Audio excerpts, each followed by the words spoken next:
All right, it is daytime. I think I've been streaming like super late, but I feel good today. It's Monday, so got to start the week off right. Um, I was really debating on what I was going to work on today, just because last night I got a chance to finish the recorded workshop from last week on the generative AI course that I'm following along with right now. Right now in the material, they just covered like code completion, code generation, code completion, and chat. So I want to kind of do what I did for the last session, either go through the notebook that they use as an example, or find the right I want to find the right lab in Google Cloud Skills Boost that correlates to the material that we were learning. So I haven't really had a chance to look through that yet. So that's kind of what I'm thinking about right now. There's also quite a bit of material from the vector search and embeddings material last week. There's quite a few things from the reading list. So I might dig into that a little bit today as well. I did put baby boy down for a nap like almost 2 hours ago, and he's still in there chilling. So he'll probably fall asleep pretty soon. So I don't know. I feel like this is going to be like probably the most productive working period I get throughout the day, unless or at least until he goes to bed. But my goal today is not to be up super late, because I've been going back and forth with staying up way too late and being like super tired in the morning. So today, since we're getting our stream in bright and early, we are going to I think I'm going to be able to take advantage of going to bed early. But let me see. So I'm going to move over to I'm kind of sort of prepped to be like taking notes and stuff today. I'm still deciding how I want to use Obsidian just for like keeping track of my notes and everything. But for right now, I just had like a couple things that I tracked during the vector search and embeddings material. So like I said, there's a reading list here. I have quite a bit of stuff on the reading list that I can dig into. And then yesterday was specifically around coach. And see, you know what? I don't like that it doesn't show me show toolbar. Okay.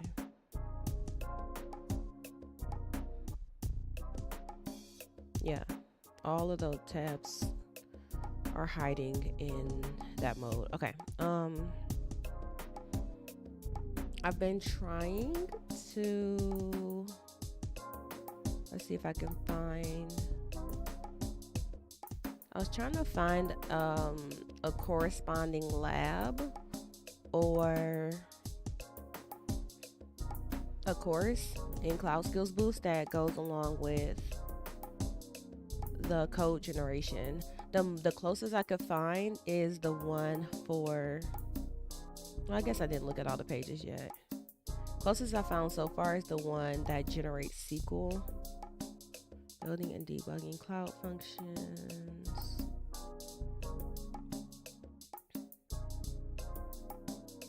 Summarize text using SQL.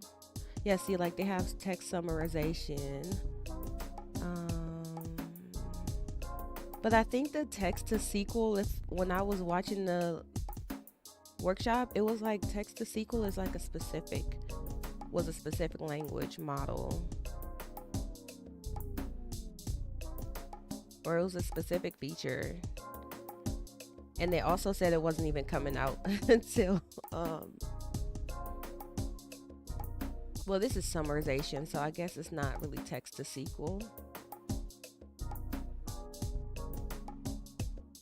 I'm gonna keep this one in the back pocket because this might be related.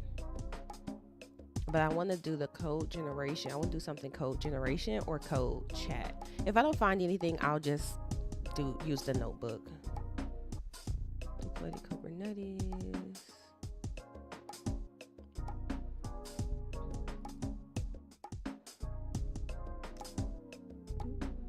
Cloud Essentials.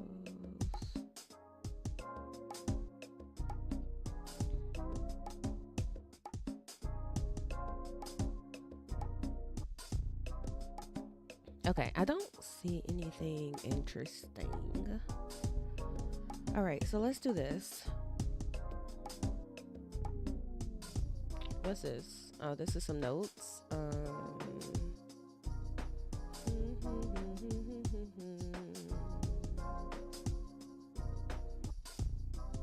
I think this is from the reading list.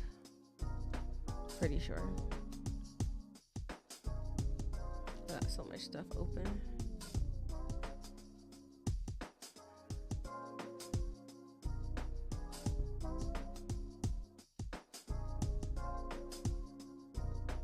Do I have a sign in?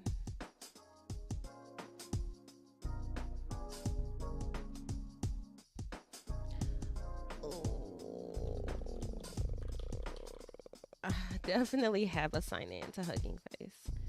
Or maybe I don't. Okay, seems like I would have a username like that.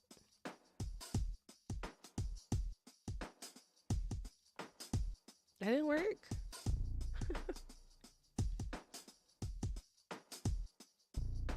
Oh, there we go. Save. Okay.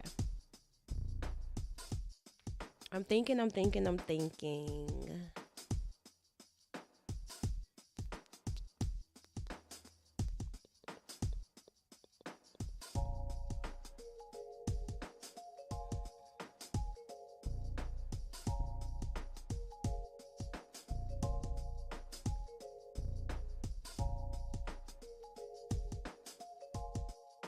Don't I have like one example on here, one project or something? My profile, spaces, sleeping.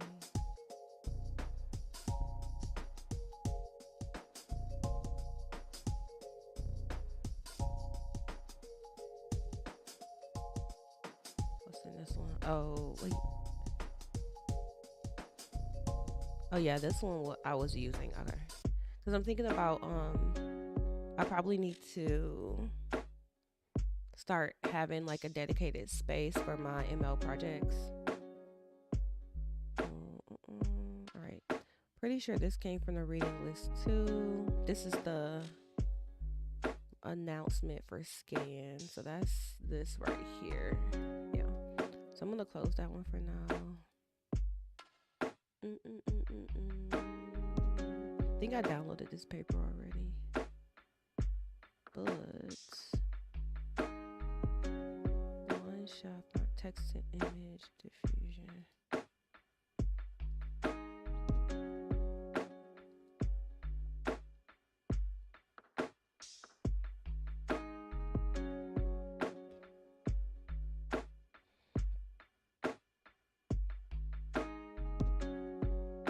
I got a plugin where it should automatically download the. How do I use it?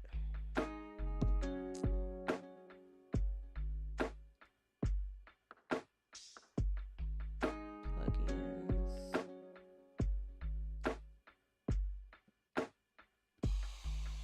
Oh, it's not.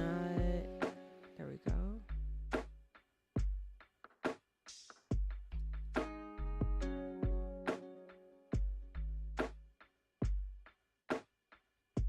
I wish this was like bigger. I cannot see that. Sheesh.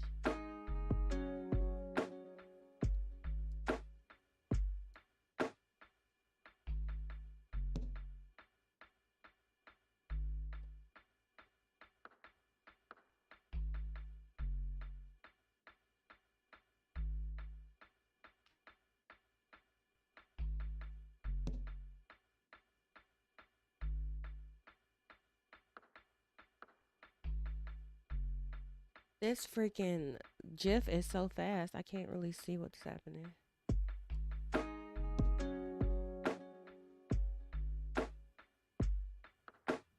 Okay, I think I type in scholar.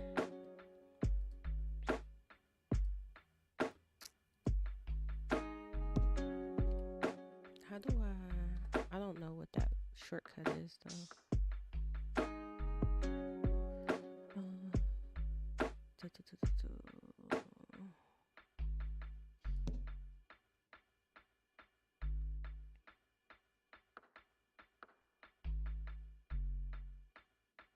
I cannot believe this boy is still up. What the heck? He needs to take a nap.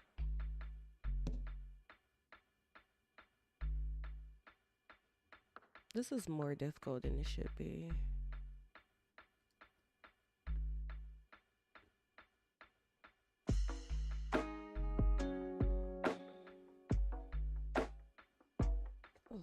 Also, my desk setup is coming a long way, but it still leaves much to be desired.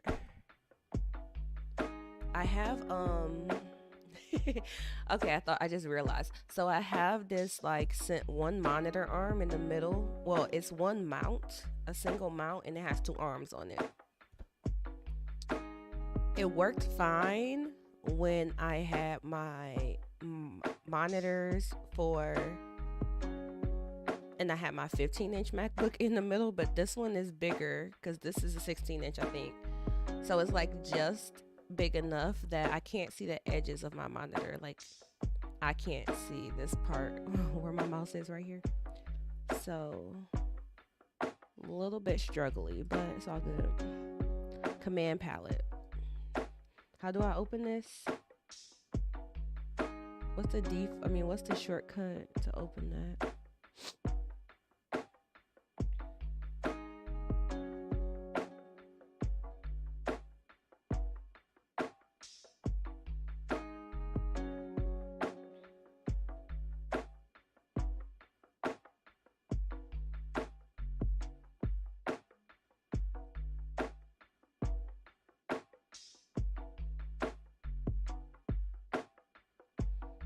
Okay, fine. But for right now,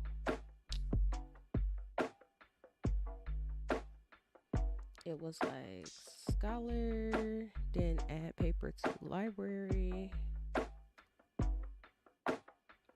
and then okay,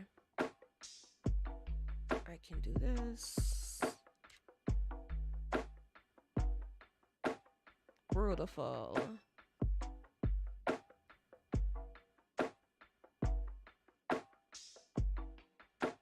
But I thought, That's not the only feature. Hold on, let me see. So you can add paper from external link.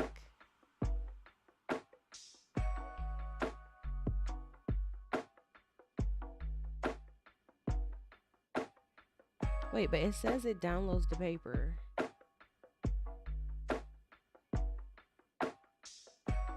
How come mine doesn't look like that?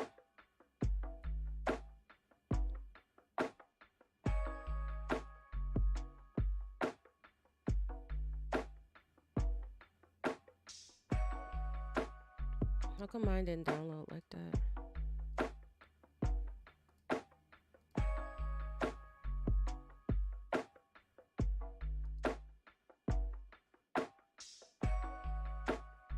I think this is in my local storage. Here, there's on that side.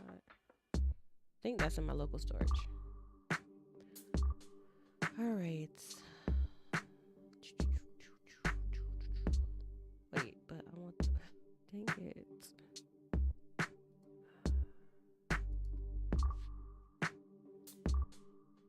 This one. Yeah.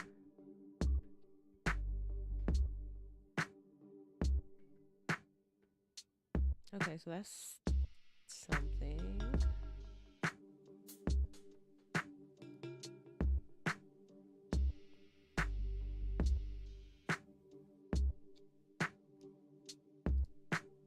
All right, so I'm gonna get rid of this tab. Also this, because this is the actual paper. Keyboards. I have been saving Google reference pages. I've actually been organizing these and saving these. So if you never used I guess it's kind of like the developer profile for Google. When you come to any docs pages, you'll have the option to save them. So right now I just have a GenAI list. I have a Google Cloud list, which I think some of the stuff that probably belongs in cloud, I haven't been putting it in there. I have a startup school list, startup school GenAI. The only difference between these two is this is like specifically course material and this is more generic. This one is for the integrating live stream chat into the chat bot, so that's like another project. And I just kind of been building out collections from there. Now I think you can see your saved pages up here.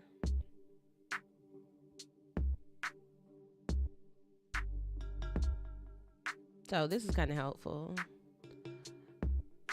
Froze there, welcome in. Thank you for the lurk. I'm trying to get into the working mode.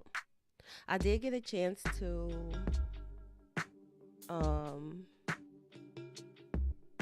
I was kind of lurking, but I was co-working with Queen Panda earlier. So I got a couple of working sessions in, more so planning, because it's the beginning of the week and it's technically like the beginning of the month. This is the first Monday of February. And I found my brain was very overloaded this morning. So I had to actually sit down and fill out my February calendar in my planner. Even though I do have a desk calendar and I filled it out here, but I like to have everything in my planner. So I did my February calendar in my planner. I filled out my plan for the week, all of my daily pages for the week, and then I did a brain dump. My brain dump is like, oh my God.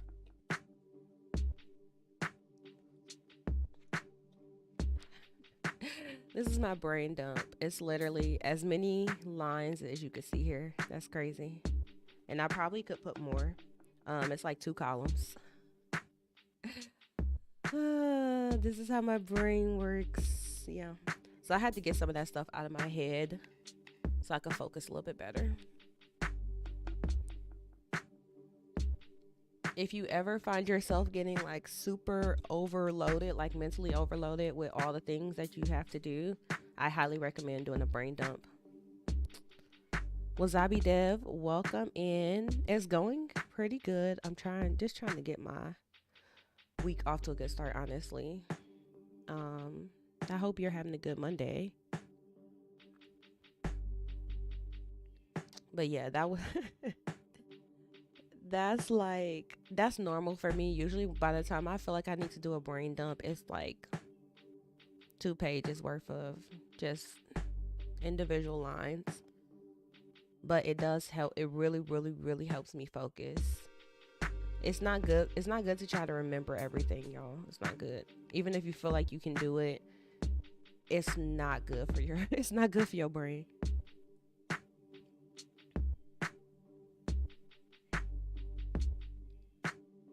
You gotta free up space in your memory. I do that too much, keep it in my brain. Yeah, it's not good for you because you sometimes you might find yourself being like, dang, why, like your brain starts to get cloudy after a while. Even if you are functional, a lot of the times it's like it's hard to focus or it's hard to stay in the moment on the thing we're supposed to be working on because in the background you're constantly trying to remember all the other things that's important to you, even if you're not super conscious of it. So like I write down everything. I write down stuff like, oh, I need to do my taxes, or oh, I need to like organize this closet. Like I write down everything that comes to mind, and then once it's all on the sheet of paper, your brain will have your brain will feel a lot better about letting it go, knowing that it's stored somewhere. And then you can just come back to this list and kind of organize and categorize things as you need to.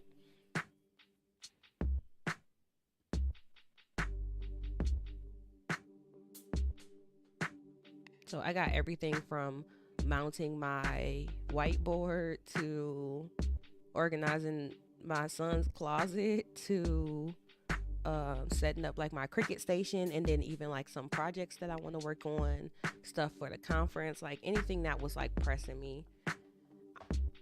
I honestly was sitting there doing a brain dump for like a solid 30 minutes. No breaks, no nothing, just writing stuff down. So I feel a little bit better now.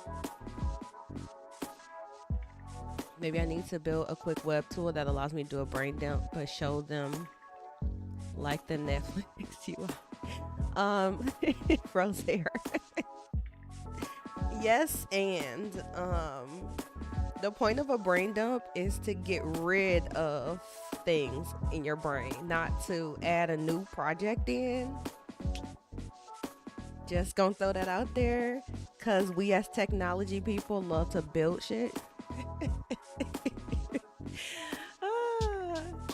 That's funny. This man said, yes, I need to clear my brain. You know what I'm going to do? I'm going to build a project for it. Yes. No, that's counterproductive. I didn't think of it that way. You wouldn't naturally think of it that way. This is how our technical brains really work. We'd be like, oh yeah, that sounds good. I'm going to build a project for it. It's kind of like, when it comes to blogs, right? A lot of tech people, especially if you do web dev, a lot of tech people feel like they're supposed to build their blog from the ground up, like literally build a CMS. And then you spend so much time trying to build a CMS from the ground up that you never actually have a blog. And that defeats the defeats the purpose. That was me for so many years. Like now I'm using Ghost CMS. And I love it and it's wonderful. In the past, I would be that person that's like, oh, I want a blog, so that means I have to actually make my blog from the ground up. And then you sitting there trying to figure out how to do stuff that like CMS platforms like already do very well. And then it just ends up being like, that's so true. Is that Ghost? This the one. It's ghost.io or ghost.org. This is what I'm using right now. I highly, highly, highly recommend. You can I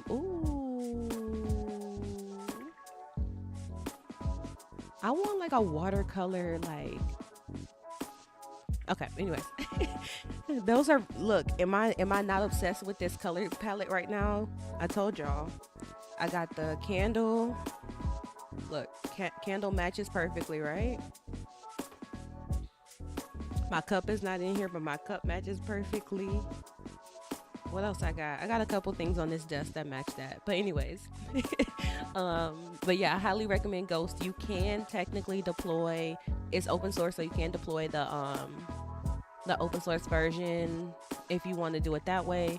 For me, honestly, even that is more trouble than it's worth for me personally, because it's already hard enough for me to actually keep up a blog and keep up my content. So I just, and plus paying for the hosted Ghost actually supports the team, right, who does maintain their open source project and everything. So I just pay for Ghost, the hosted service, which also includes my newsletter.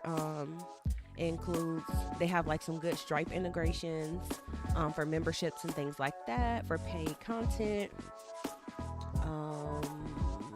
Yeah, and then they have themes. You can install some of their you can make a theme, you can install their open source themes, you can pay for themes.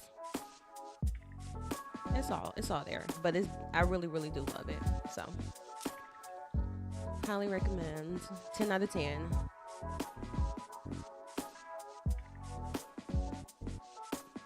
Yeah, when I chose this one because I wanted something. I wanted to be able to do my blogs, my courses, paid and free courses, membership, membership tiers, newsletter. I wanted all that in one.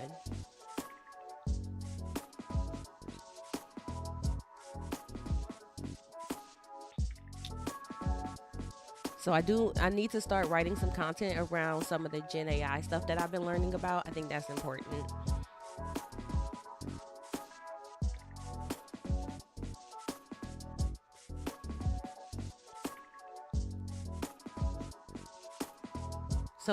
I decided this. I decided that before I get into the machine learning engineer path, because that's super thick, like that mug is dense.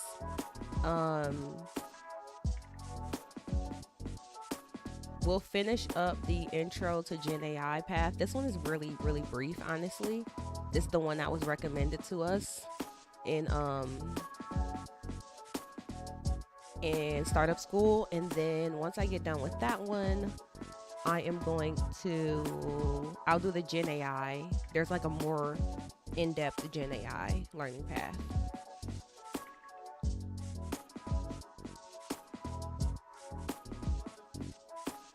And this is interesting actually, because it would be good. I would really, really appreciate getting into some more of the transformer, some of the technology or underlying like theory for the transformer architectures or transformer models. So attention is the most core mechanism of transformer models, and encoder decoder. So I'm glad to see they have that information here. I'm just surprised. You have prompt engineering or prompt design. I'm just really surprised I don't see something that's very specific to like code generation inside of Cloud Skills Boost. All right, so let's do this. I have not completed the intro to Gen AI. So let's just start there, because I'm kind of spinning my wheels now, and that's counterproductive. So, because I know this is pretty straightforward, and I'm really focused this year, y'all, on not leaving things hanging. You know what I mean? Like not leaving things incomplete. So I'm going to jump in here because I should be able to finish this up. And then I'll reevaluate what I want to do next. After this, I'm thinking, where's my sticky notes? All right. So I'm thinking intro, Gen AI. Maybe I'll go to the code completion notebook. Either in collab, or I might actually practice spinning one up in Vertex AI. All right, so finish this learning path, then go to my notebook. Then I can go to the Gen AI learning path.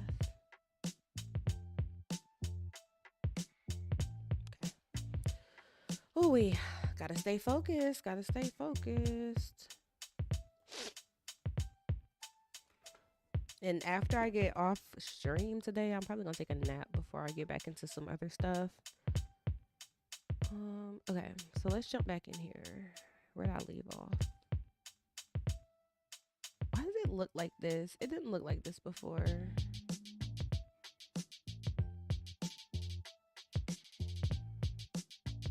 So I did this one, I did that one. Let's go to responsible AI.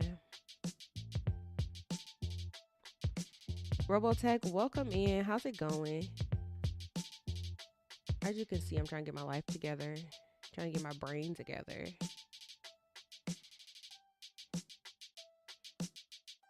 I don't know why I was up late. Like, oh, I remember when we were raiding last night and we were going to coding with strangers. But then I kind of was like, oh, let's hurry up and raid because I saw he was like trying to figure out some Git stuff, and that that turned into a whole hour. I wasn't anticipating that. It was good though, because I'm always down to help, and especially when I see like if somebody's new to using Git, it can be like a lot. And then he also was trying to figure out how to use his packages and stuff with Node.js. So it was just I ended up in voice chat and everything. Like it was just a lot. So I keep staying up way later than I'm supposed to. It's okay though. I slept in today, but I do need to get back on schedule. Oh, just want to say thanks for helping, Hero. It's never a problem, man. It's never a problem.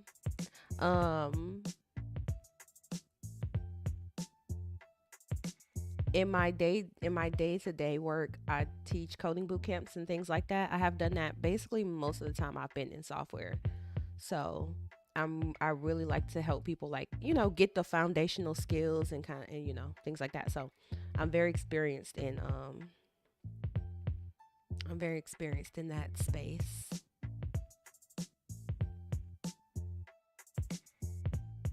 I don't know if y'all want to hear my courses today.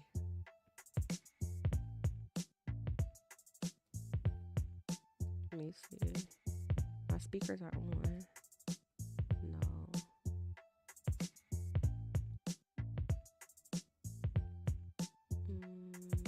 Let's see. To responsible AI. Okay. No, you must not get back on schedule. Man, I just need to be able to get up in the morning. That's the only thing. Because you know what? Maybe, let me see, what's the weather? It's 40 degrees outside, even though it's super gray. Maybe what I'll do is after I get off stream, if baby boy is not asleep, we'll go take a walk. I wish the coffee shop was like closer to me, but it's not. We could walk on campus though and go to the coffee shop on campus and go to the Starbucks. Oh, you know what? Let me see. One of my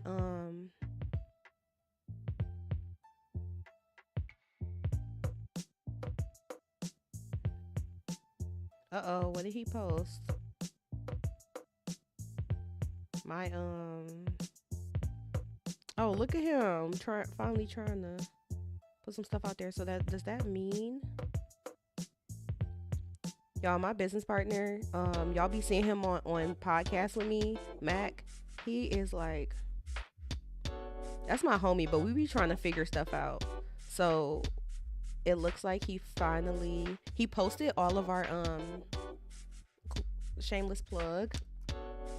He finally posted the sessions from last year, youtube.com/@hackingwiththehomies. All of our sessions from last year are up, I think.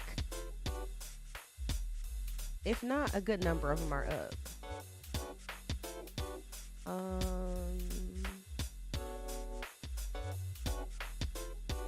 This is a good number of them from last year. And then, let's see. Am I signed in on LinkedIn over here? I think so. Ooh, my LinkedIn is crazy right now.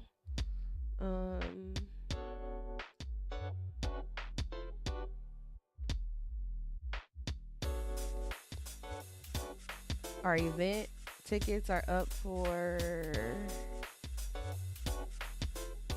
Hacking with the Homies.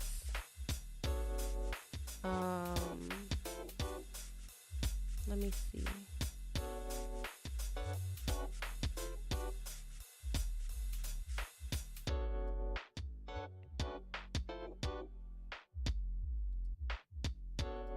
We're rebranding, for the record, we're rebranding our conference this year, so that's why our actual conference site is like still kind of hanging in limbo with the information from last year.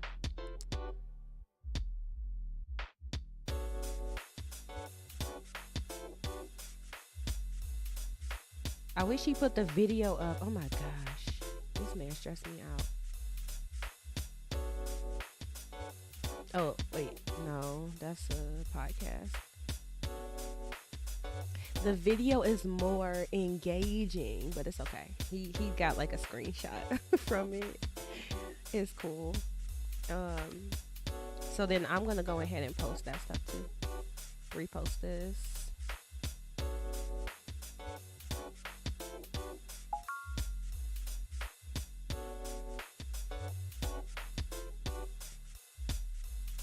Okay.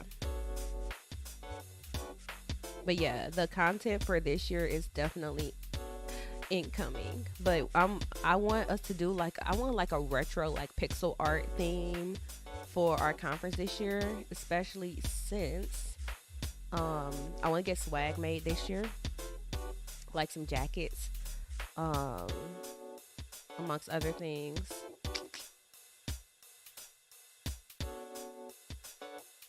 I'm gonna repost the content. I'm gonna repost it in Discord. I'll repost it in Discord for y'all. Space Ace, look. I don't want to say look what the cat dragged in. I usually say that when I'm trying to be funny about people, but welcome in. How are you?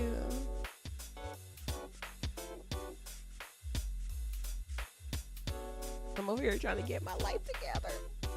Help me. Hello, and welcome to Introduction. I feel like Dragon Ball Z, please give me all your energy so I can focus. Identify the need for a responsible AI practice within an organization. Recognize that decisions made at all stages of a project have an impact on responsible AI. And recognize that organizations can design AI to fit their own business needs and values. I'll send it through the mail. Many of us already have daily interactions with artificial intelligence, or AI. I'm going to get it in 2 weeks. And weather. That works. To recommendations for TV shows you might like to watch next.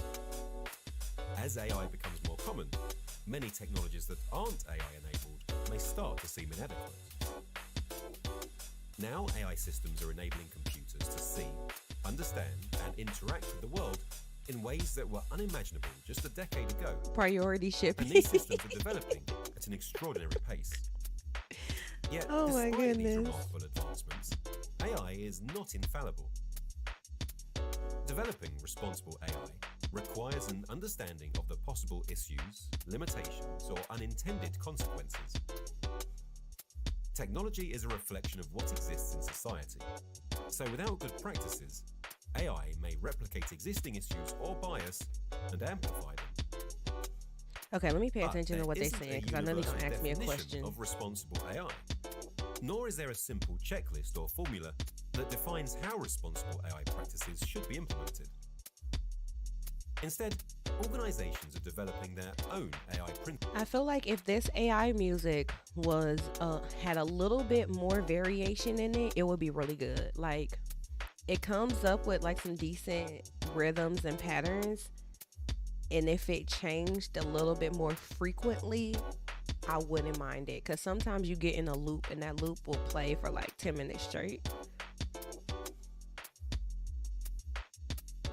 But that's That reflect their mission and values. nobody asked, but I just want While to say these that. principles are unique to every organization, if you look for common themes, you find a consistent set of ideas across transparency, fairness, accountability, and privacy.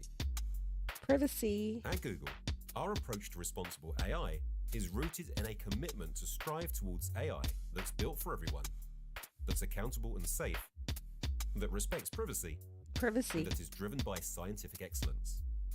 Ooh, scientific excellence. We've developed our own AI principles, practices, governance processes, and tools that together embody our values and guide our approach to responsible AI.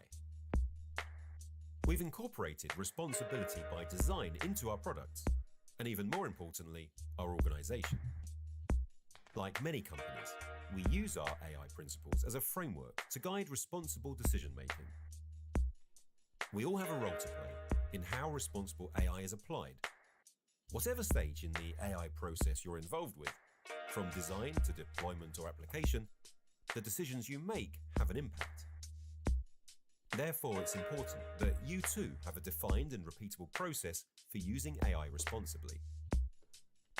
There's a common misconception with artificial intelligence that machines play the central decision-making role.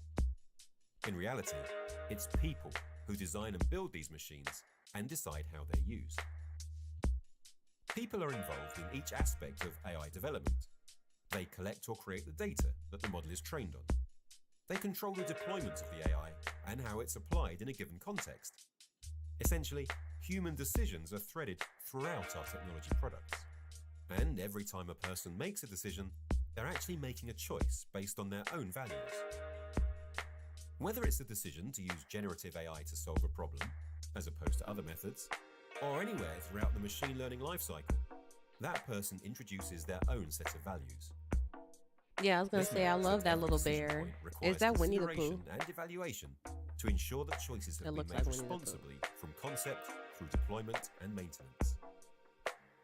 Because there's potential to impact many areas of society, not to mention people's daily lives, it's important to develop these technologies with ethics in mind. Responsible AI doesn't mean to focus only on the obviously controversial use cases. Without responsible AI practices, even seemingly innocuous AI use cases, or those with good intent, could still cause ethical issues or unintended outcomes, or not be as beneficial as they could be. Ethics and responsibility are important, not least because they represent the right thing to do, but also because they can guide AI design to be more beneficial for people's lives. At Google, we've learned that building responsibility into any AI deployment makes better models and builds trust with our customers and our customers' customers. If at any point that trust is broken, we run the risk of AI deployments being stalled, unsuccessful, or at worst, harmful to stakeholders those products affect. This all fits into our belief at Google that responsible AI equals successful AI. We make our product and business decisions around AI through a series of assessments and reviews. These instill rigor and consistency in our approach across product areas and geographies. I thought I was These gonna assessments sneeze. and reviews begin with Bro, there. ensuring that any project So aligns with our AI principles. let me see. Have we even gotten into? While Let me AI see something. principles help ground a group in shared commitments, not everyone will agree. Okay, thank you. I have been learning more about prompt design or prompt engineering, however people call it.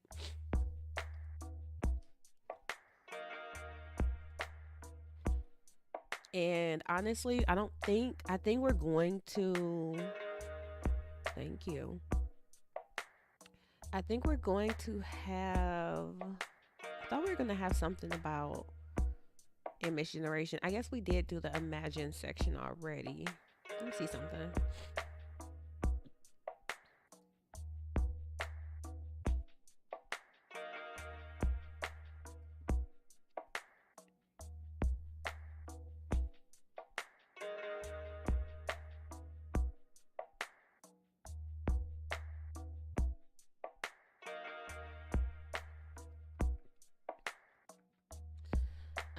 I agree that it would be interesting and helpful to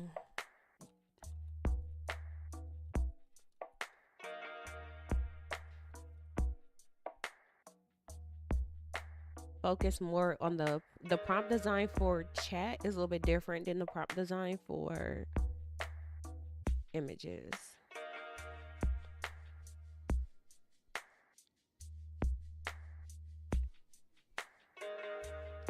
But in addition, trying to get something like trying to get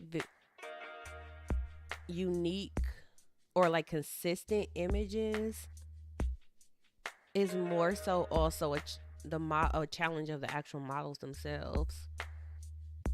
I haven't dug too deep into it, but I have been getting a lot out of learning about the prompt design for chat and like how those specific techniques can be helpful. So happy to share resources there. Or if anybody has resources around like prompt engineering for actual images, that would be good. Uh, I said it recently, I haven't been into Mid Journey. I haven't played around with Mid Journey in a while, and it has come a long way in recent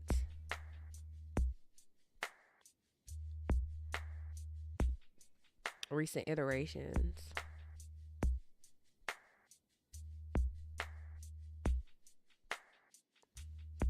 One thing that might help is if you, I know for a lot of different image generations, if you have the like, if you get an icon that you like, um, feeding that one back as feeding that one back into the model as like your starting point, I guess you could say, that might help in getting something consistent.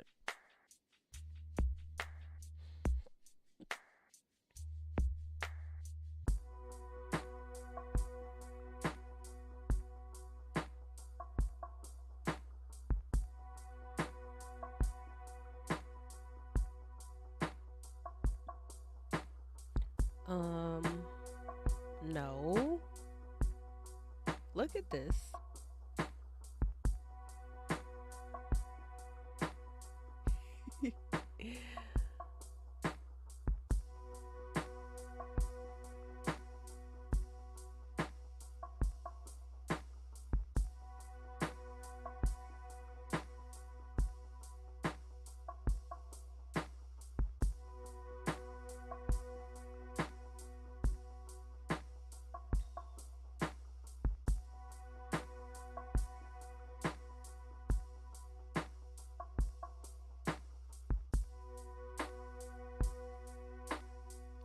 Um, I wonder what's the performance.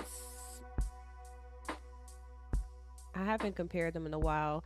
I feel like Dolly was good, but Dolly was nothing compared to Mid Journey. I gotta Okay. I'm gonna get a subscription to Mid Journey so I can get to playing around with that again. Because Google Imagine is also like it's getting there in the new iteration that they're about to release, but the first version of Imagine was not good. It was okay, but it was nothing in comparison to some of the other options. Stability.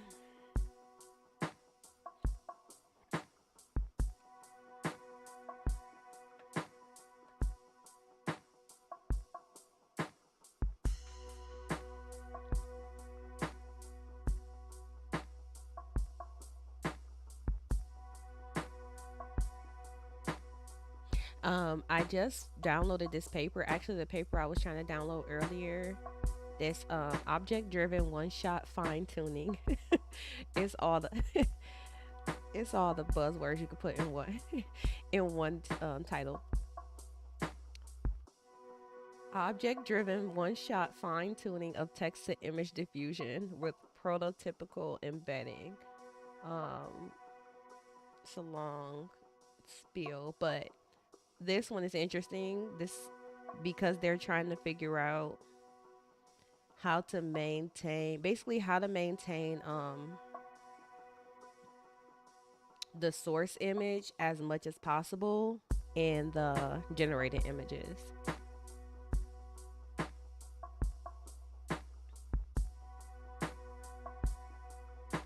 This is a research project, but yeah. So these are their examples.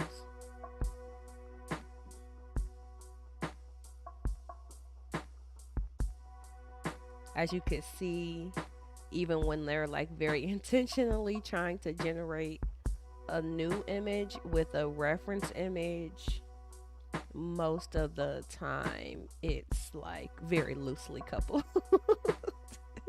I guess it's the best way to describe it.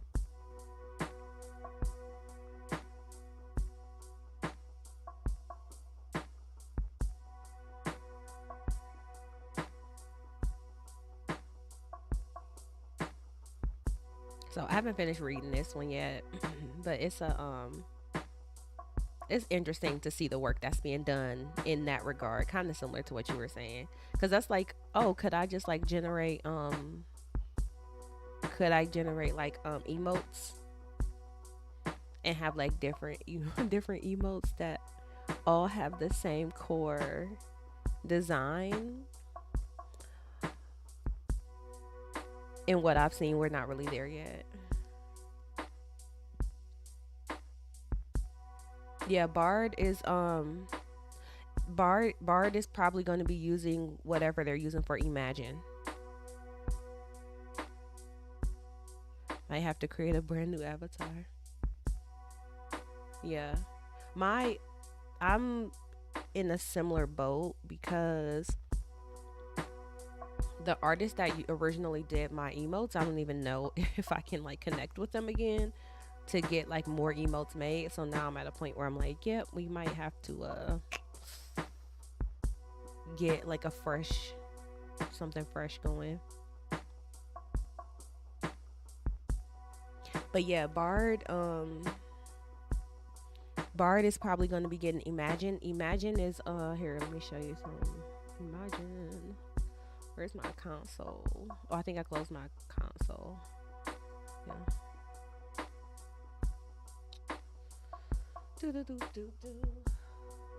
I can't see this end, so don't judge me when y'all see me like leaning over awkwardly. Okay. Vertex, Vision. I have preview access for this, but ooh, they're on image generation 5. This is going to be released. This actual model is supposed to be released at the end of the quarter.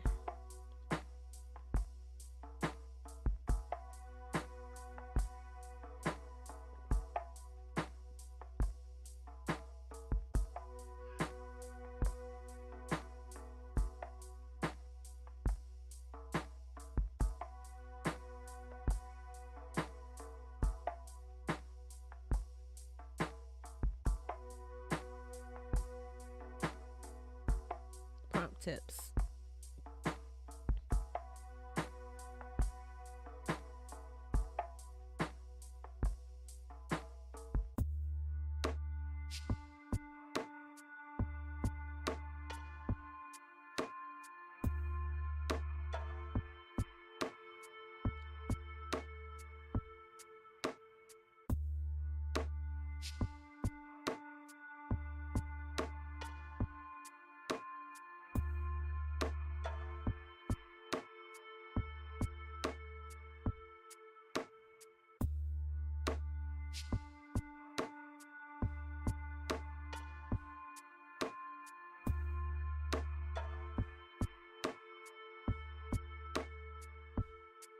Subject, style, subject, and context and background. I mean, I think we This is like the basic structure that we might be familiar with.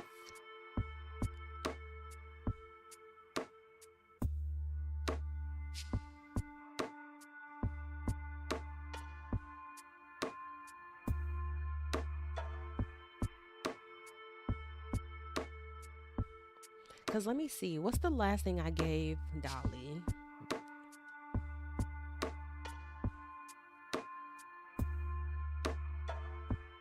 Dolly 3 is in ChatGPT. Hold on. Wait. Platform, yeah. This is where I want to go. API. I always forget how to get to my Dolly stuff. All products. Wait, that's it. Oh, Dolly 2. Yeah, this is still Dolly 2. Oh, wait. Oh, I have to do it in ChatGPT Plus. Makes sense. But either way, let me see the history. See, so these are really, really not that awesome, but this is, I was like trying to start to get an idea of what I would like to see for our Hacking with the Homies brand this year.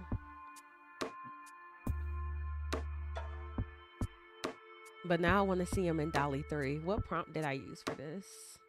These are variations. Hold on.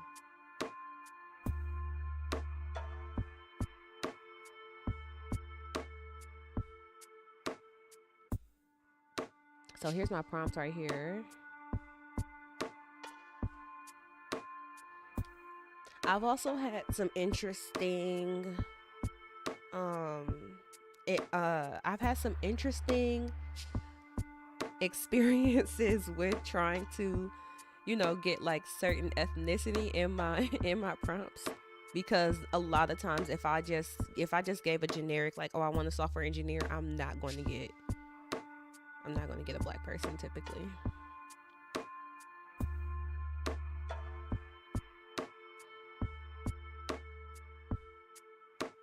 Now I really want to see, all this is like old stuff that I've played around with, but it's not like, a lot of it is not that great. I mean, it was interesting at the time, but it's not that great. This is my favorite one that came out though, by the way. I feel like this is like, this was on my screensaver for a minute. When I start making like my when I start making my music mixes, I think I want to use like some art like this. But see, like I like this one, and I wouldn't mind us like being able to keep a similar style as this, but generating like some different covers. Submitting feedback. Usually they give some type of way of submitting feedback.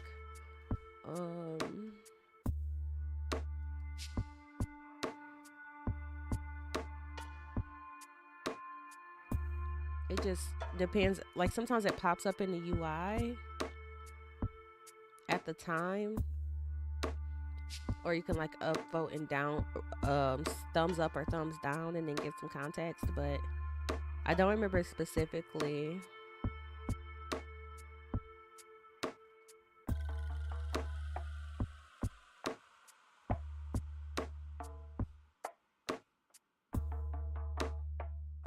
Wait, this is the original right here. Oh, that's this one, right? How much is the Midjourney subscription right now?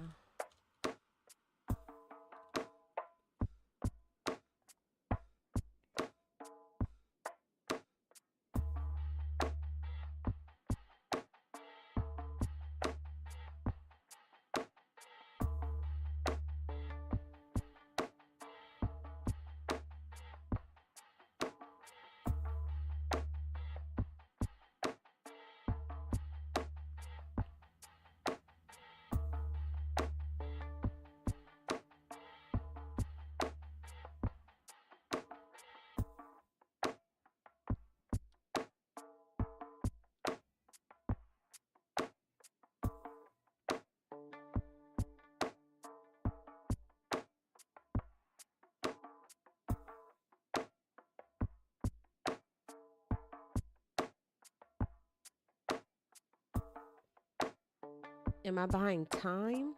Is that what I'm buying?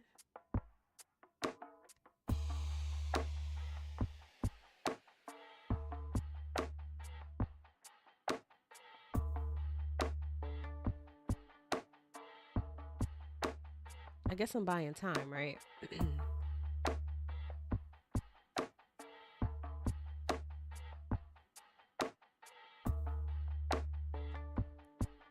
And then apparently ChatGPT Plus has Dolly 3. So I can't even see what that's like. I'll renew my subscription to that, but I kind of want to see what it looks like. I want to see some performance of Dolly 3. Hold on, because it's not that good. Like 2 was not that good compared to some other stuff. Mid Journey was like fantastic.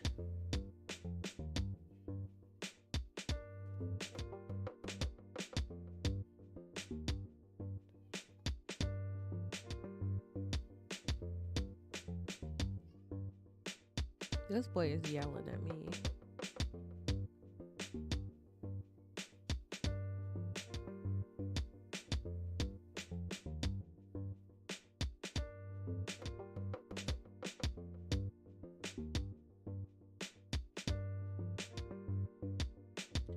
Modern text to image systems have a tendency to ignore words or descriptions, forcing users to learn prompt engineering. DALL-E represents a leap forward in our ability to generate images that exactly adhere to the text you provide.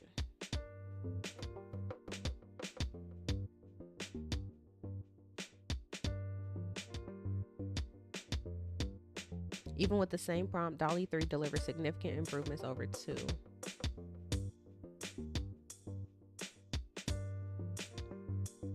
Yeah, like how this basketball players, I mean, I guess the net is right here-ish and the ball is like up there. This is obviously way better.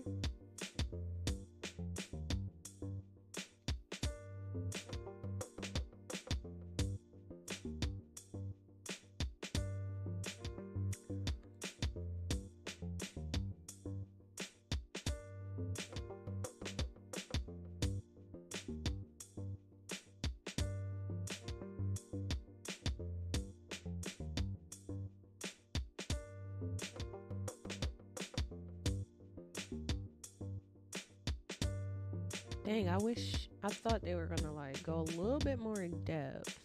I guess I will have to read. Oh god.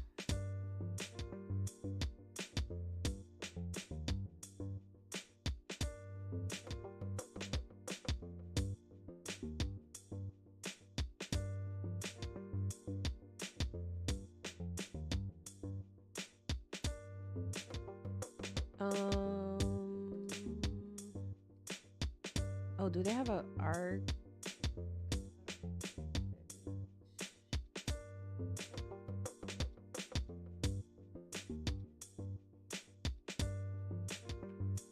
Improving image generation with better captions.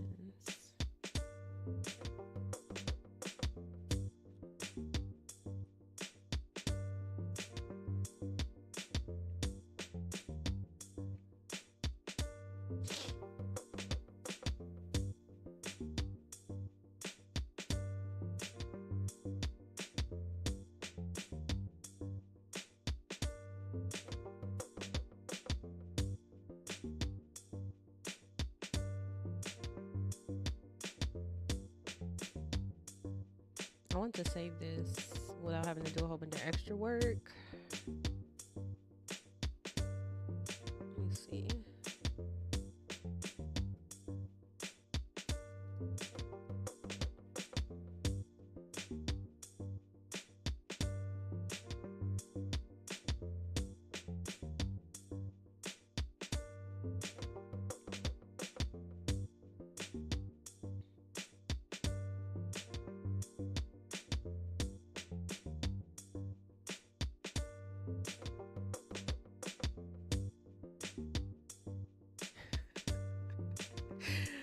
The fact that they got this skunk wearing a leather jacket is funny to me.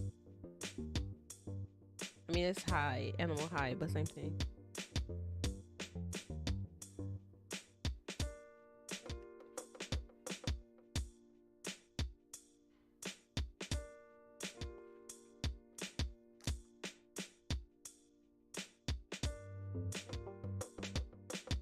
See, they making me curious.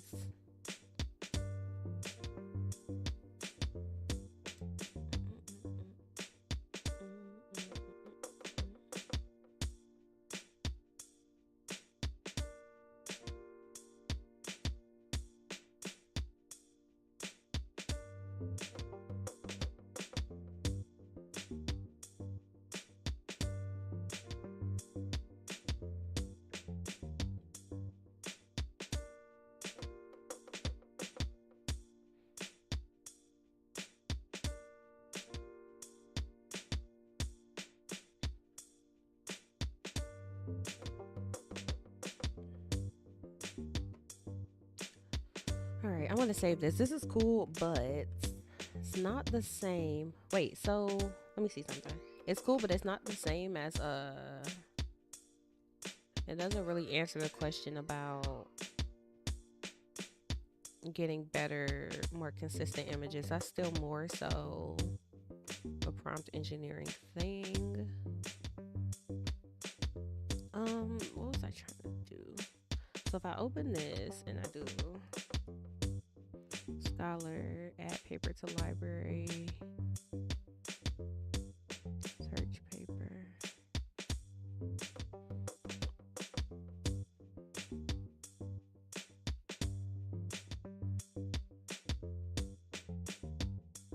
See, I need the URL from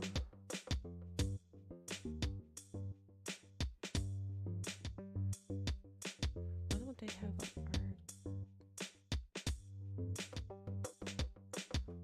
oh, see, that has the stamp on it.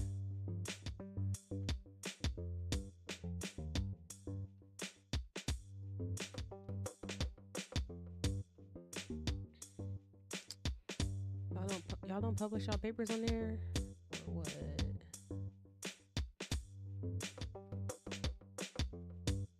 Make my life easier, please.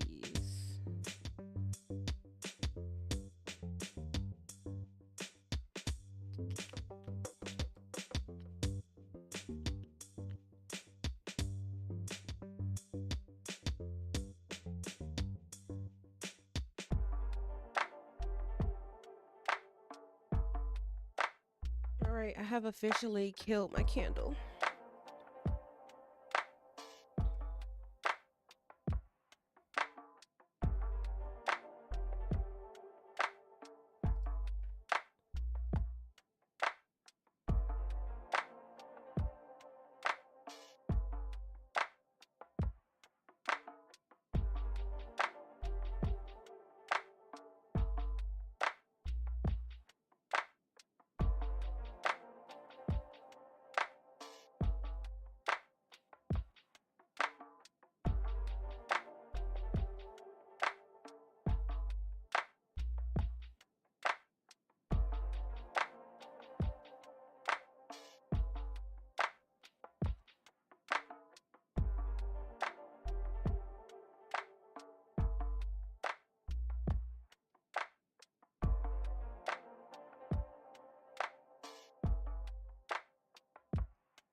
All right, I guess I'm not gonna find it on there. That's fine.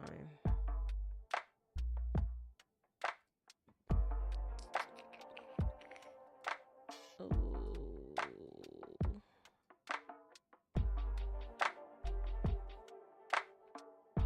I should break up that folder. Need to get back to work. All right, get some work done. Been trying to generate an image without a mustache.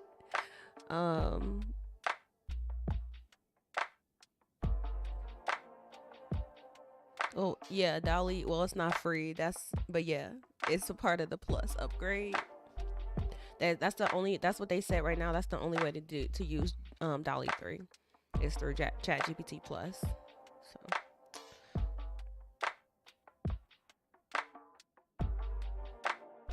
I'll be playing around with both of them.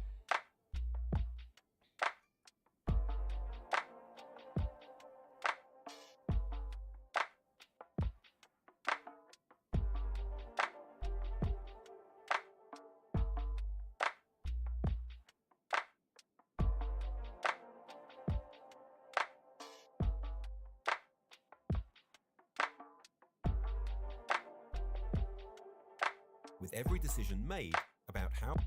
Hello, and welcome to Introduction to Responsible AI. This course will help you understand why Google has put AI principles in place, identify the need for a responsible AI practice within an organization, recognize that decisions made at all stages of a project have an impact on responsible AI, and recognize that organizations can design AI to fit their own business needs and values. Many of us already have daily interactions with artificial intelligence, or AI, from predictions for traffic and weather to recommendations for TV shows you might like to watch next. As AI becomes more common, many technologies that aren't AI-enabled may start to seem inadequate. Now AI systems are enabling computers to see, understand, and interact with the world in ways that were unimaginable just a decade ago. And these systems are developing at an extraordinary pace. Yet, despite these remarkable advancements, AI is not infallible. Developing responsible AI requires an understanding of the possible issues, limitations, or unintended consequences. Technology is a reflection of what exists in society. So without good practices, AI may replicate existing issues or bias and amplify them. But there isn't a universal definition of responsible AI, nor is there a simple checklist or formula that defines how responsible AI practices should be implemented. Instead, organizations are developing their own AI principles that reflect their mission and values. While these principles are unique to every organization, if you look for common themes, you find a consistent set of ideas across transparency, fairness, accountability, and privacy. At Google, our approach to responsible AI is rooted in a commitment to strive towards AI that's built for everyone, that's accountable and safe, that respects privacy, and that is driven by scientific excellence. We've developed our own AI principles, practices, governance processes, and tools that together embody our values and guide our approach to responsible AI. We've incorporated responsibility by design into our products, and even more importantly, our organization. Like many companies, we use our AI principles as a framework to guide responsible decision-making. We all have a role to play in how responsible AI is applied.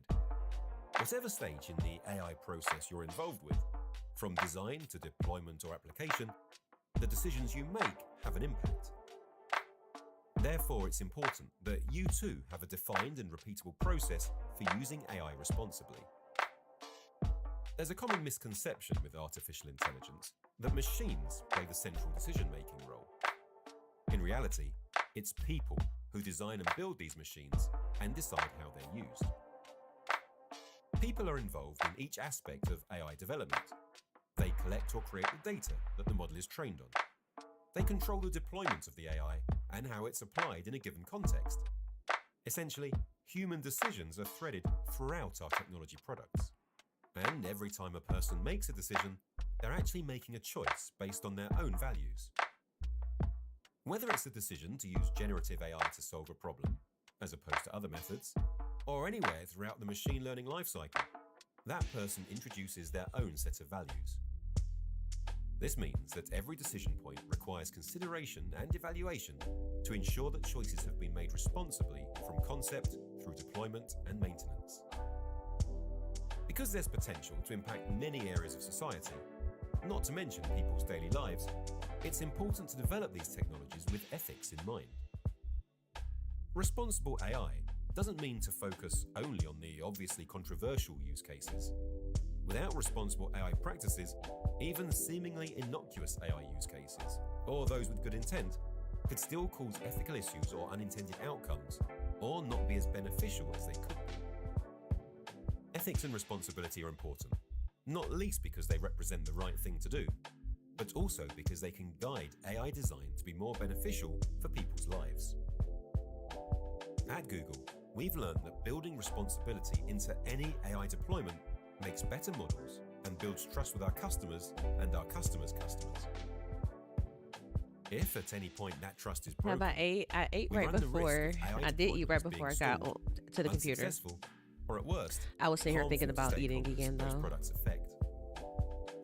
This all fits into our belief at Google that responsible AI equals successful AI. We make our product and business decisions around AI through a series of Oh, you assessments and good? reviews. These instill rigor and It was like 11 consistency in o'clock our when I approach ate, across so product areas and geographies.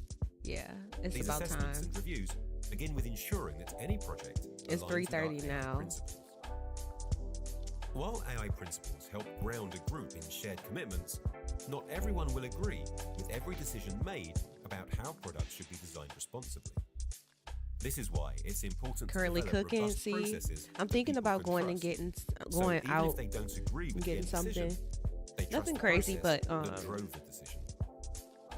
In June actually 2018, no. I have some we announced turkey in the 7 refrigerator AI that needs to be principles to guide cooked. our work. What am I gonna make with it though? These are That's concrete the standards question. that actively govern our research and product development and affect our business decisions. Here's an overview of each one. 1. AI should be socially beneficial. Any project should take into account a broad range of social and economic factors, and will proceed only where we believe that the overall likely benefits substantially exceed the foreseeable risks and downsides. 2. AI should avoid creating or reinforcing unfair bias. We seek to avoid unjust effects on people, particularly those related to sensitive characteristics such as race, ethnicity, gender, nationality, income, sexual orientation, ability, and political Always or just religious dice belief. roll with label sides when I 3. can't choose. AI should be built and tested for safety. We will continue to develop and apply strong safety and security practices to avoid unintended results that create risks of harm. 4. AI should be accountable to people. We will design AI systems that provide appropriate opportunities for feedback, relevant explanations, and appeal. 5. AI should incorporate privacy design principles. We will give opportunity for notice and consent, encourage architectures with privacy safeguards, and provide appropriate transparency and control over the use of data. 6. AI should uphold high standards of scientific excellence. We will work with a range of stakeholders to promote thoughtful leadership in this area, drawing on scientifically rigorous and multidisciplinary approaches. And we will responsibly share AI knowledge by publishing educational materials, best practices, and research that enable more people to develop useful AI applications. 7. AI should be made available for uses that accord with these principles. Many technologies have multiple uses, so we'll work to limit potentially harmful or abusive applications. In addition to these 7 principles, there are certain AI applications that we will not pursue. We will not design or deploy AI in these 4 application areas. Technologies that cause or are likely to cause overall harm. Weapons or other technologies whose principal purpose or implementation is to cause or directly facilitate injury to people. Technologies that gather or use information for surveillance that violates internationally accepted norms. And technologies whose purpose contravenes widely accepted principles of international law and human rights. Establishing principles was a starting point rather than an end. What remains true is that our AI principles rarely give us direct answers to our questions on how to build our products. They don't, and shouldn't, allow us to sidestep hard conversations. They are a foundation that establishes what we stand for, what we build, and why we build it. And they are core to the success of our enterprise AI offerings.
I guess I can't go to next because I'm done, or what?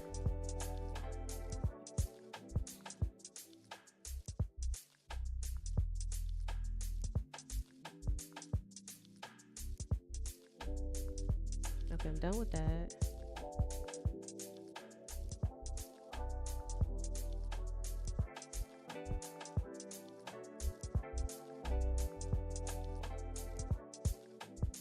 Okay, what about this one? Um, Adil, welcome in. How are you? Oh, Miss Seidner, hey, look, I'm here during the daytime. I'm here in the sunlight. Ah. Oh my goodness. All right, let's see where I'm at here because this one was the one that was weird because it just had a bunch of links to the other courses that I already took.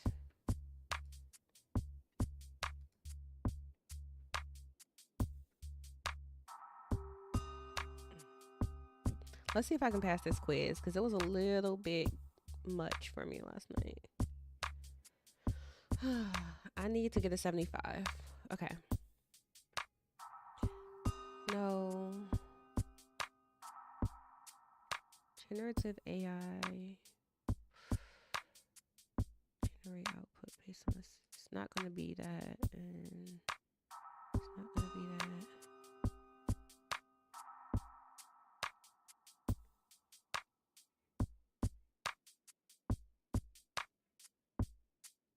Mm.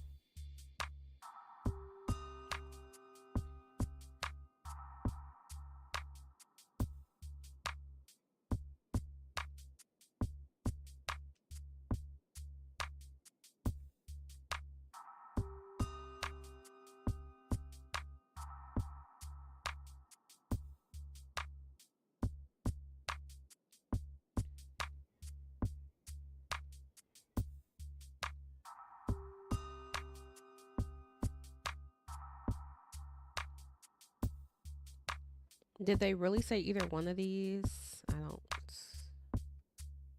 know about that. To clear your instructions. Pre-chains. Just got out of a meeting. Yeah, I got my, this is so early for me. I got my coffee that I made at like 11 o'clock or something. It's super cold. There's only a little bit left. I'm trying to figure out what I'm gonna cook because I just was thinking about, I have some ground turkey that needs to be cooked because I thawed it out a while ago. But I don't know what to make with it, honestly, based on what ingredients I have available.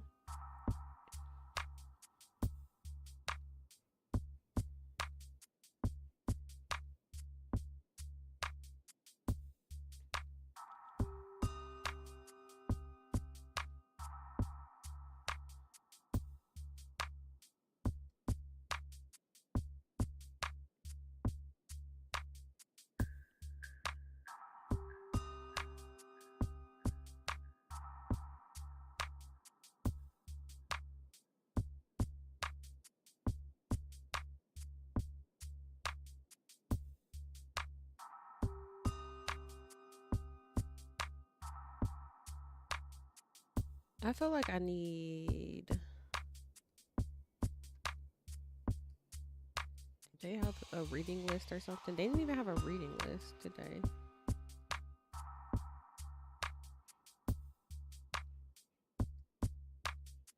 Yeah, this one didn't even have a reading list, and I promise you, they did not go Hello, into and that much welcome to detail. Introduction to Responsible AI.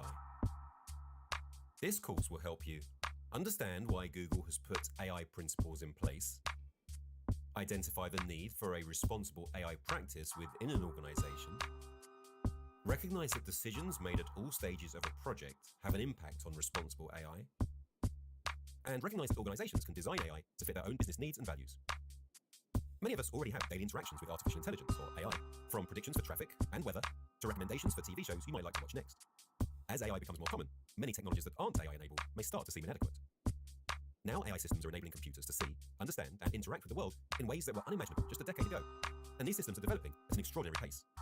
Yet, despite these remarkable advancements, AI is not infallible. Developing responsible AI requires an understanding of the possible issues, limitations, or unintended consequences.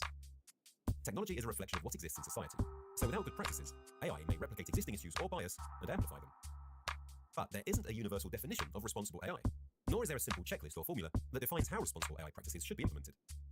Instead, organizations are developing their own AI principles that reflect their mission and values. While these principles are unique to every organization, if you look for common themes, you find a consistent set of ideas across transparency, fairness, accountability, and privacy. At Google, our approach to responsible AI is rooted in a commitment to strive towards AI that's built for everyone, that's accountable and safe, that respects privacy, and that is driven by scientific excellence. We've developed our own AI principles, practices, governance processes, and tools that together embody our values and guide our approach to responsible AI. We've incorporated responsibility by design into our products, and even more importantly, our organization. Like many companies, we use our AI principles as a framework to guide responsible decision-making. We all have a role to play in how responsible AI is applied. Whatever stage in the AI process you're involved with, from design to deployment or application, the decisions you make have an impact. Therefore, it's important that you too have a defined and repeatable process for using AI responsibly. There's a common misconception with artificial intelligence that machines play the central decision-making role. In reality, it's people who design and build these machines and decide how they're used. People are involved in each aspect of AI development. They collect or create the data that the model is trained on. They control the deployment of the AI and how it's applied in a given context. Essentially, human decisions are threaded throughout our technology products. And every time a person makes a decision, they're actually making a choice based on their own values. Whether it's a decision to use generative AI to solve a problem, as opposed to other methods, or anywhere throughout the machine learning lifecycle, that person introduces their own set of values. This means that every decision point requires consideration and evaluation to ensure that choices have been made responsibly from concept through deployment and maintenance.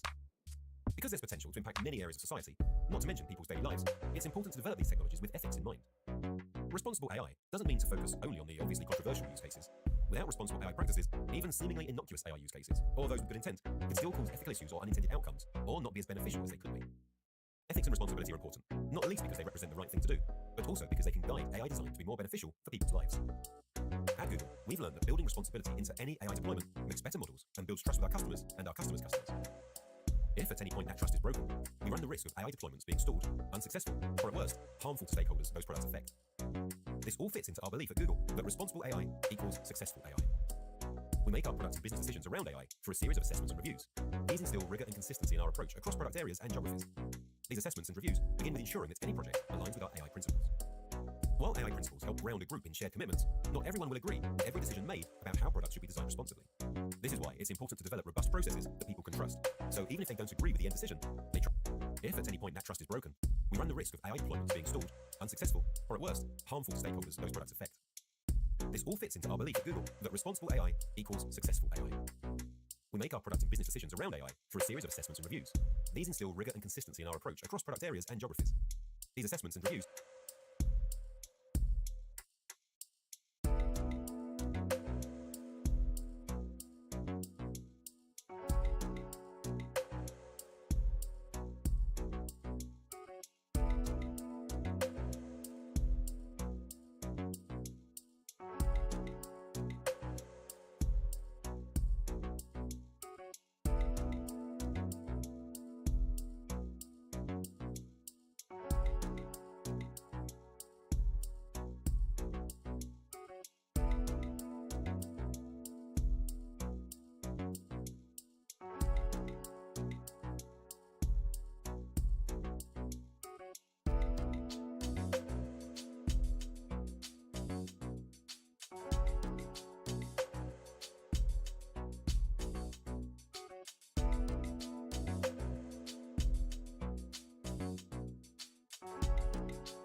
I got a 90. Okay. Which one? I guess they want participation from a diverse range of people.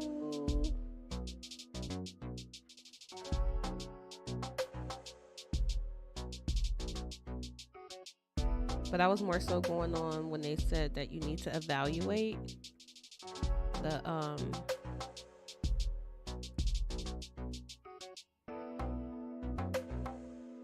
evaluate against the practices, some established practices.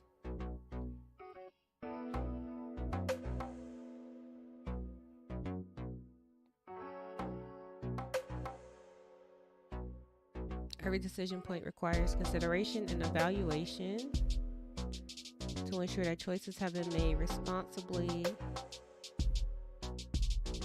It's important to develop these technologies with ethics in mind.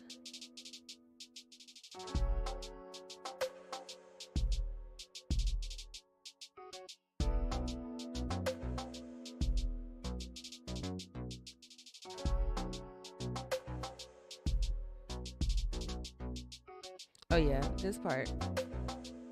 We make our products and business decisions around AI through a series of assessments and reviews.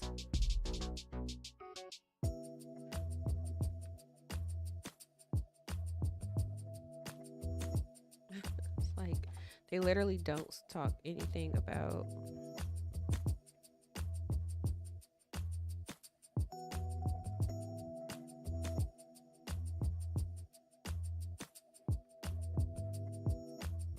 that's fine.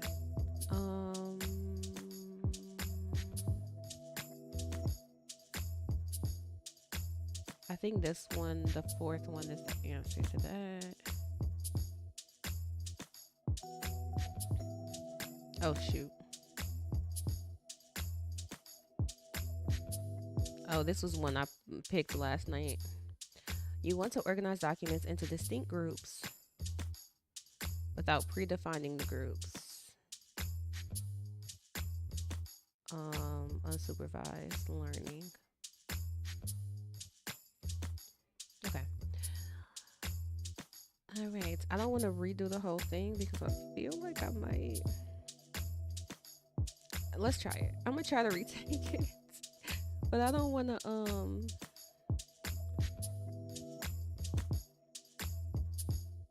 I don't want to mess up my other answers. After this, will I get to cert? Yeah.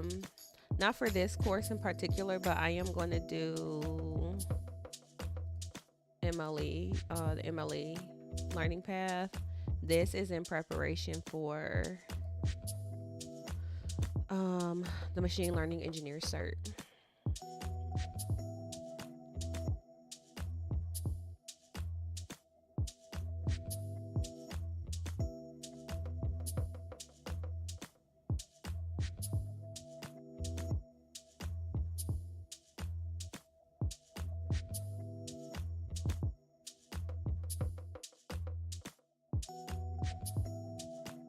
This is the one I really want, but cloud certs are interesting because usually the cloud certs they are designed for you to have been using the platform for a long time.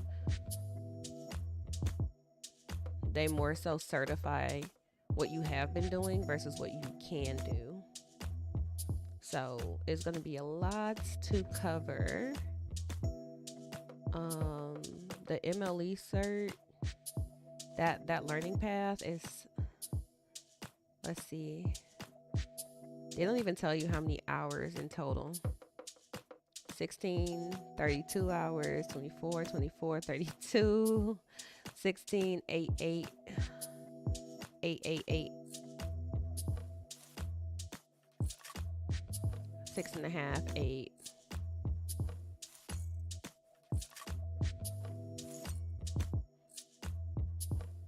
So this is going to be a big heavy load. I was actually looking at my timeline for this year, and what I might end up doing is, based on when I need to finish this degree so that I can apply to my master's program. Like based on how I'm timing everything out that way, I think I'm gonna do my master's application in August for January. And that would mean by that point, like the last few months of the year, I should have some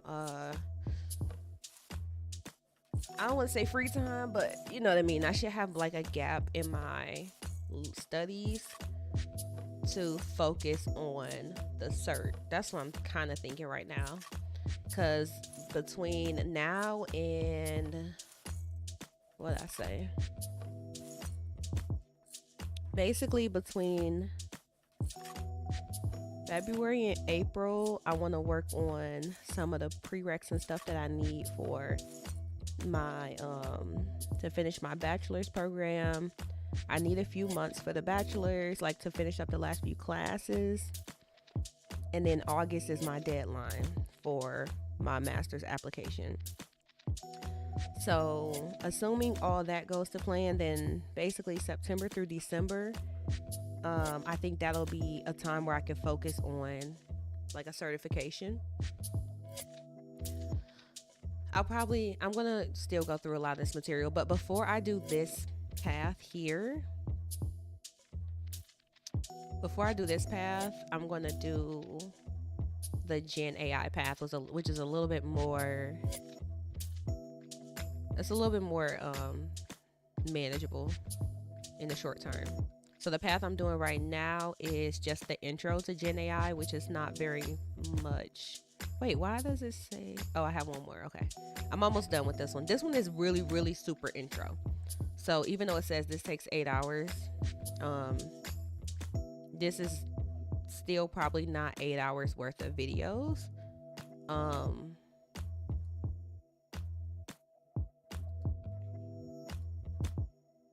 This is the most videos out of any of the sections in this particular path. Hi there, and welcome to Applying AI. And each one is probably like 5 to 10 minutes long.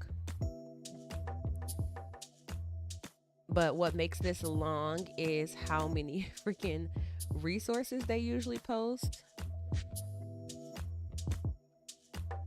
And kind of reading those different, going through the full reading list. The reading list is very long. So anyways, this is very, very generic, high level. Like I'm literally either going to finish this like today or tomorrow.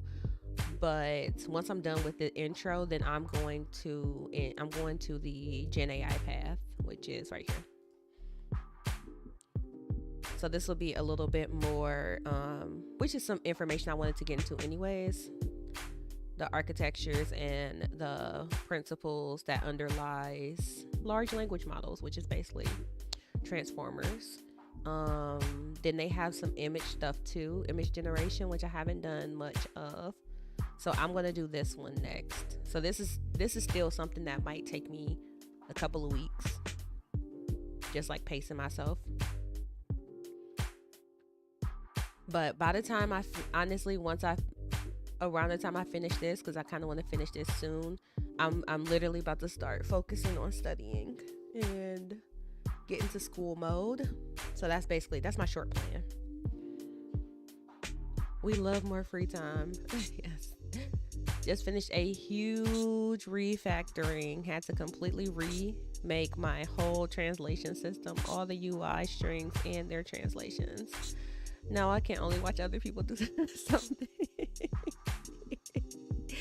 Yeah, feel free to watch somebody else turn their brain to mush.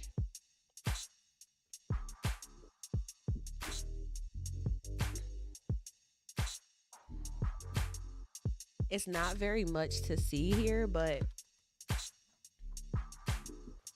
it's just a bunch of empty boxes. So sometime probably when I get off a stream today, I'm gonna finish this. So I was basically coming up with like, how do I want to plot out the next, basically now until graduation, the ultimate graduation, right? Which is like 5 to 7 years, probably like 7 years. So I think I'm doing one page per year, and then just have a box for each month, so I can start plotting like some high level what's some high level stuff that's gonna happen. So not just school wise, but like big events and stuff like that too. Like Hacking with the Homies is in May, for example. When are my application deadlines? All that kind of stuff. So I'm going to build this out. I think I need it to be 7 years, which is so funny. That's just crazy to me. It's not, but it is at the same time. I'm like, I've been in this fast-paced tech space where we learn everything overnight. Startup life, go, go, go. Get it to prod as soon as possible. And it's going to be a little bit more of a slow burn, but at the same time, it's misleading to think that I have all the time in the world. You know what I mean? So that's why I need to sit down and plot everything out. For example, if I want to start my master's program in January, I have to meet my August deadline. So that shows me that I really don't have as much time as it feels like. Because in grad school terms, even in college terms in general, but in grad school terms, like missing a deadline is basically, usually missing a deadline pushes your whole timeline back by a whole year. Now with OMSCS, they used to only have, I got one open. Where is it? Oh, it's right here. OMSCS used to only have one application time, but now they have two. And originally I wanted to meet this March 15th, but that has not happened, obviously. So I can submit for August 15th. I'm going to need my transcripts, 3 letters of recommendation, my application questions,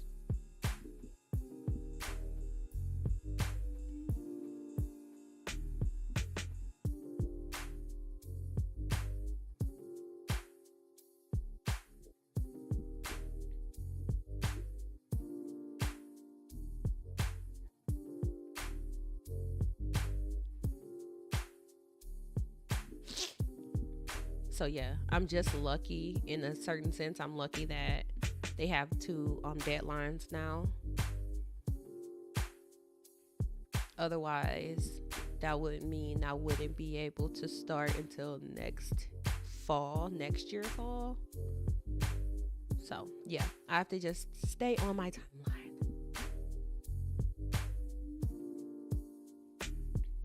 I wish I was that way, but that burns me out really quick. I hate it, but I've been enjoying just laying back, but I miss the pacing. Yeah. I appreciate it though, Space Ace. Thank you. I was burned out from school. When I originally left school, I was burned out. I was super burnt out. I was emotionally burnt out more than anything else though, because I was just dealing with a lot of BS that had nothing to do with like my technical aptitude. And it was very discouraging in a lot of ways. So, but I never intended it to take this long for me to go back. So that's interesting, But yeah, I was super burnt out. I'm looking forward to going back to school though. I actually love learning. I love school. I love like getting into the theory of things. And so I do feel like, because I'm now at a point in my life where I want to go to school for the things that you're supposed to get out of being in school, you know what I mean, versus being like, oh, I just need to go to school so that I can like get a job that pays the bills, or so I won't be broke. The fact that you are back counts. Yeah. Um and I feel way more comfortable because I know like I'm doing this on my own timing now, you know what I mean, versus of course like literally when I was like I'm leaving my engineering program to take a boot camp. People was like, "What?" Like, what? That don't even make sense. But now they understand what I was going for. Even actually they understood very very quickly because it didn't take me very long. Like my plan was like to the T. So I literally like it worked exactly how I was anticipating it. So people understood, but even though people saw like, oh well, you work as a software engineer and like make six figures, they still would be like, so when you going back to school?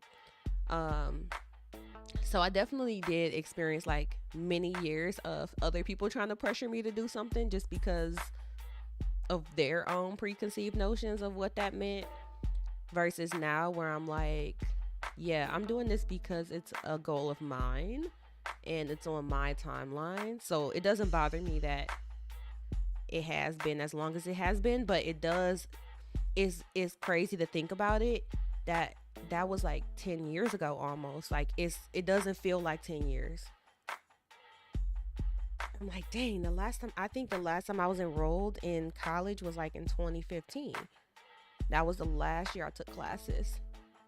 So I'm like, that is literally the craziest thing to me when I think about it that way.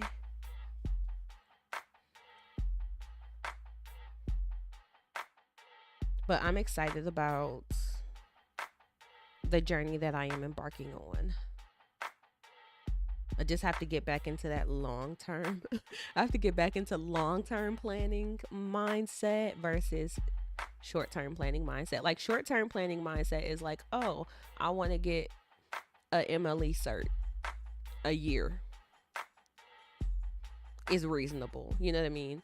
Versus being like, I want to get my PhD. Um, and I have to start looking at schools pretty soon. But right now, I'm still trying to understand what kind of research, what research discipline I want to focus on, because that makes the biggest difference. Like, for example, if I don't leave Michigan,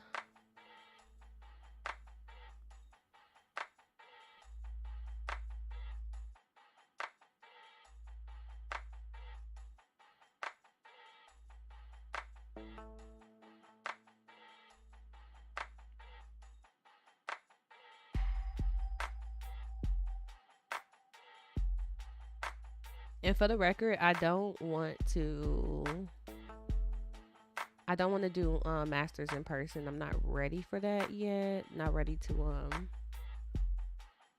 fully part from my son because he gets to pretty much be with me 24/7. He's probably going to start going to like some type of um like childcare, preschool type situation, but I'm not ready for like to just like commit to like a full-time master's program. That's another reason why I am particularly interested in the OMSCS program at Georgia Tech. Well, you have to refer to me as doctor. Look, when y'all see me get to that point, I will hope that for the I would hope y'all would do it for the culture. When we look back 7 years from now and like, dang girl, you did all that. Yes. Yes, yes, yes. Um Admissions.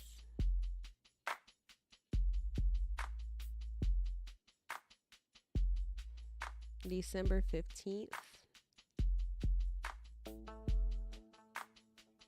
So see you apply to get accepted in the next year.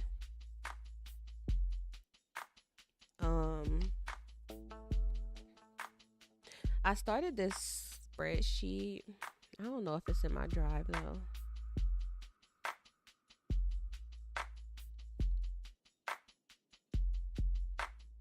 because I think it's in one of my other profiles. Oh, there it is. Um, this is what I originally started like way back in the day, and as you can see, I got way off track and started focusing on the wrong stuff. But that's okay. We live and we learn, and then we don't get loves. If you have a kid, do not get loves. Loves diapers are like literally the worst. Um, so now I'm working on redoing this timeline. So here's my August application. I do need to extend this out because I'm not gonna say I've been beating around the bush because I really haven't, but I've been doing a lot to get my life in order because I know once I start back studying, it has to be something that's consistent, something I can maintain. I don't want to fall off. So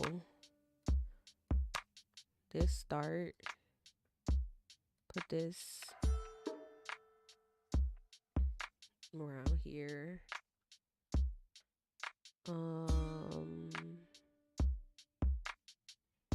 I'm going to be pre-gaming.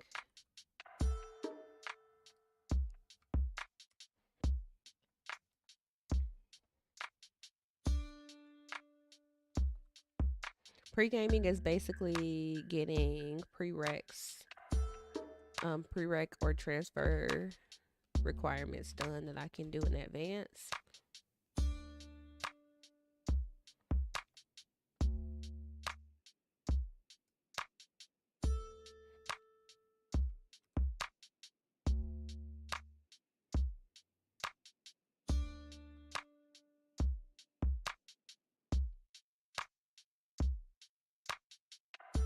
If I pre-game right, then I'll only have 10 classes to finish. Which is why I'm only need like a few months to do that. My application is, what did it say? Did it tell me the date? Probably the 15th. Yep, August 15th.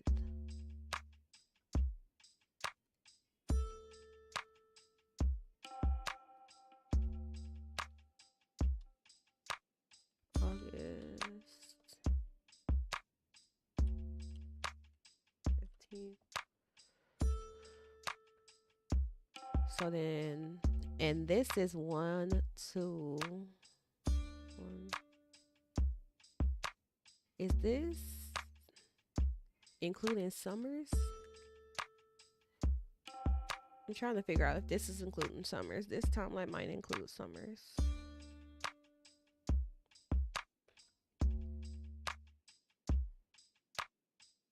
It is, let's see, perspective, current.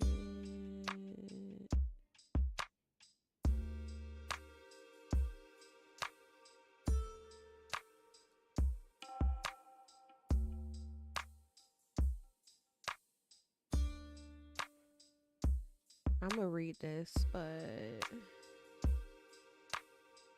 program info.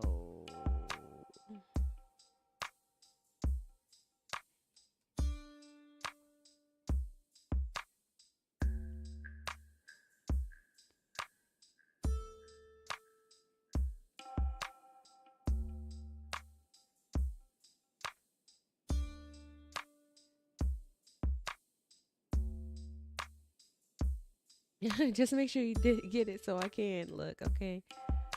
I'm trying to see. It's 30 hours and the max you can take is 6, I think 6 credits. You could take 6 in the fall and winter and like 3 in the summer or something like that.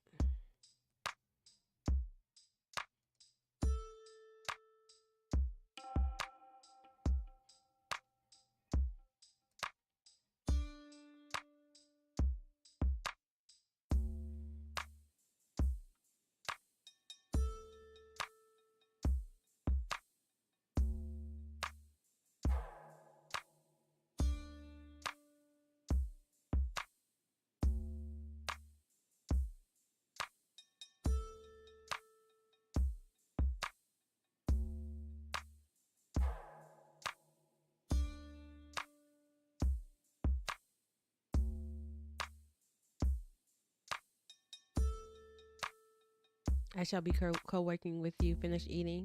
Okay, cool. Yeah, I'm so hungry right now. I'm gonna have to get something to eat.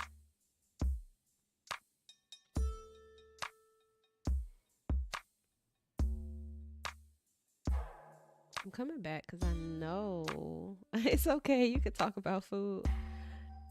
I FAQ. I was gonna say I know they got an FAQ about the program. How many hours are required?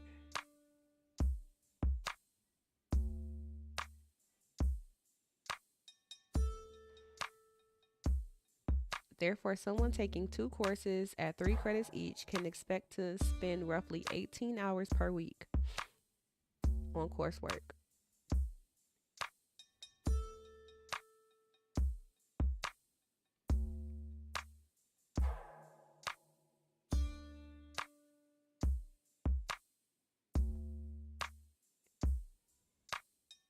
Oh, here it is. It takes 3 years, but we allow for longer enrollments for those who need it. But you have to finish in 6 years.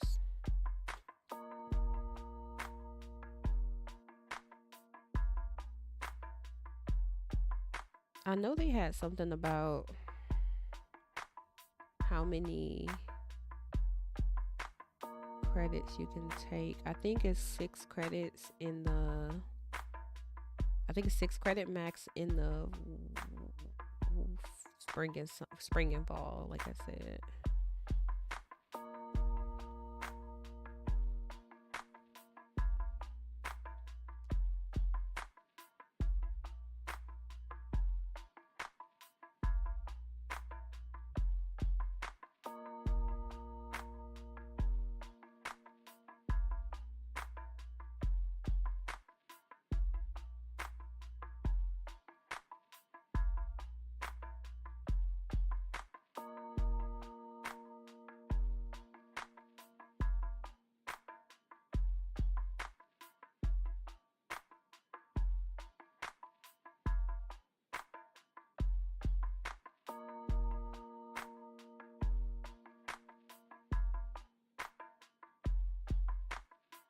Okay, so I know without, wait, that was right.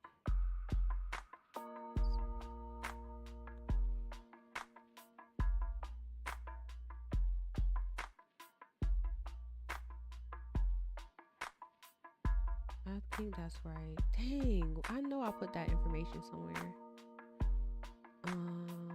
Current students. I always hate browsing. I always hate browsing university websites.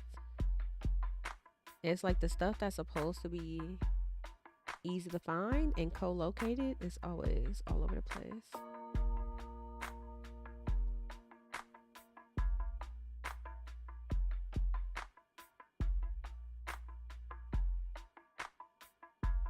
I think the baby finally went to sleep.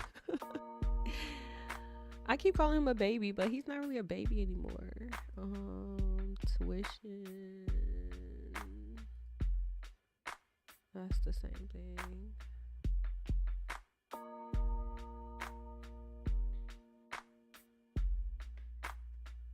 Program info.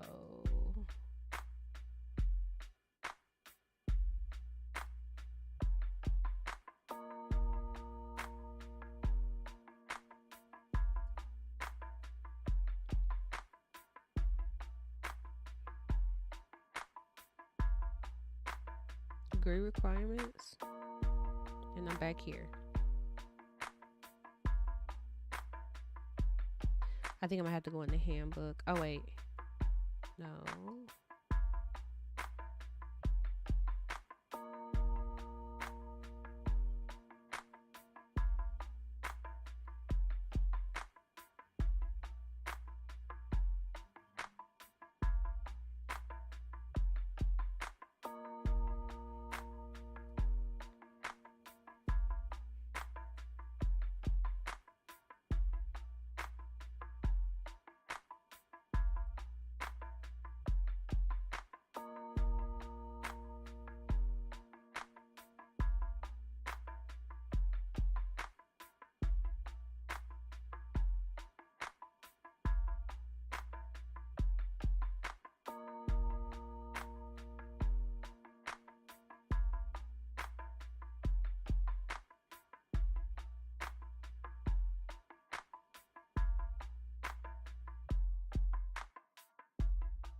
Um, maximum credit hour loads are explained here.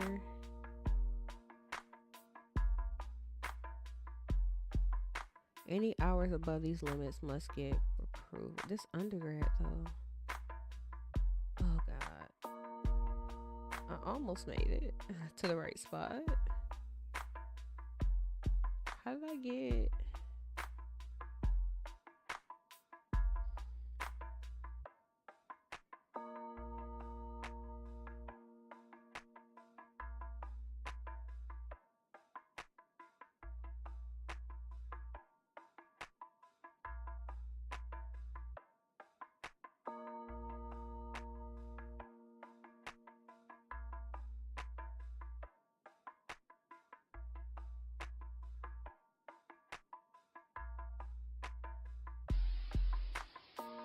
This is the catalog. College of Engineering.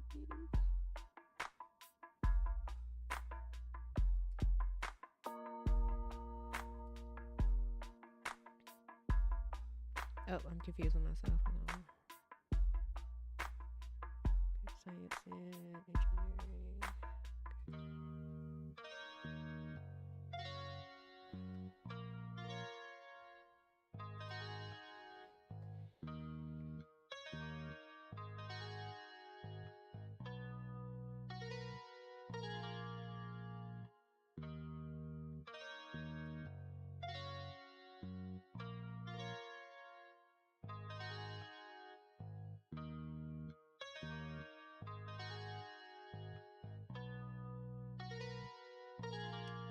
I'm going down a black hole. Oh, dang it.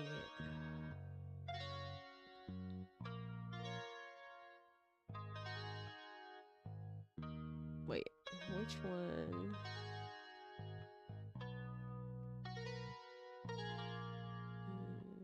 This is the catalog.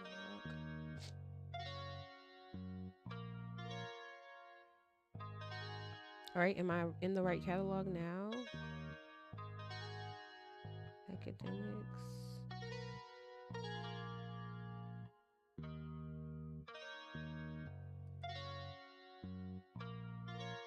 Requirements.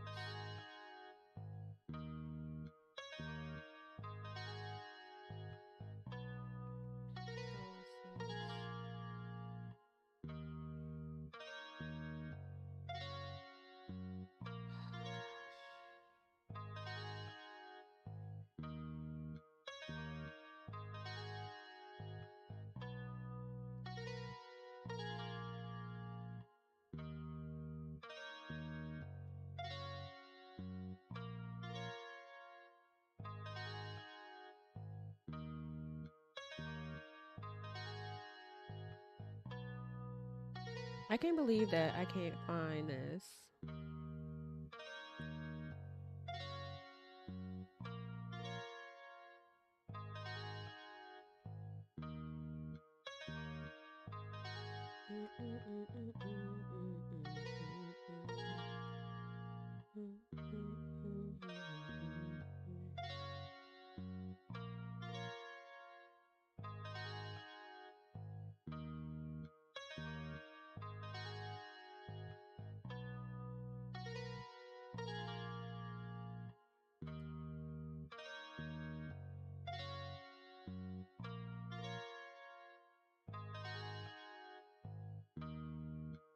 Here we go. Grad student workloads.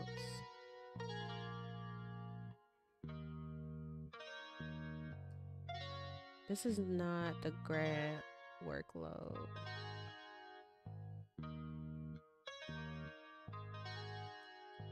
12 credits.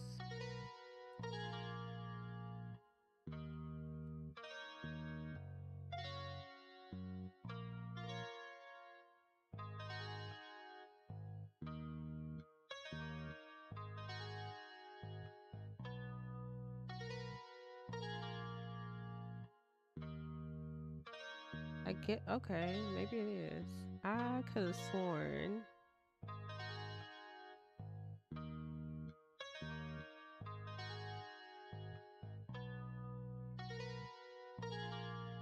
I could have sworn the credit load was different for grad.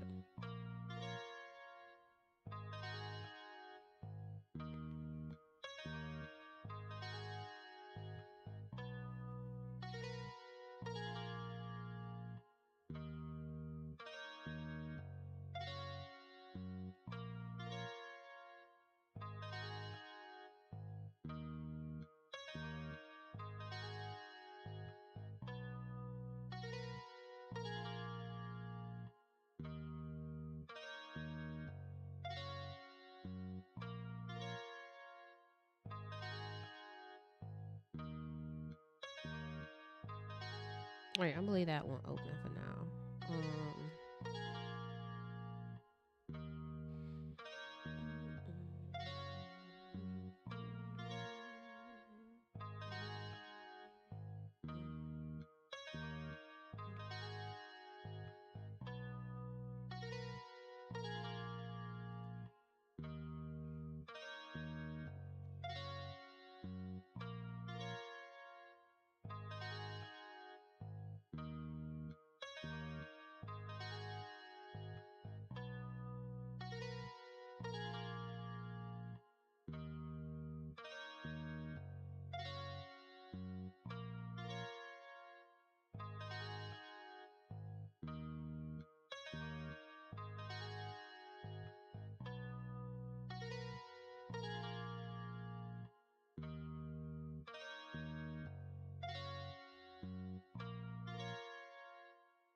Oh, it's right here. Yeah, see, by default, the maximum number of letter grade courses a student may take during a fall or spring semester is 2. And the maximum number of letter grade courses a student may take during the summer is 1.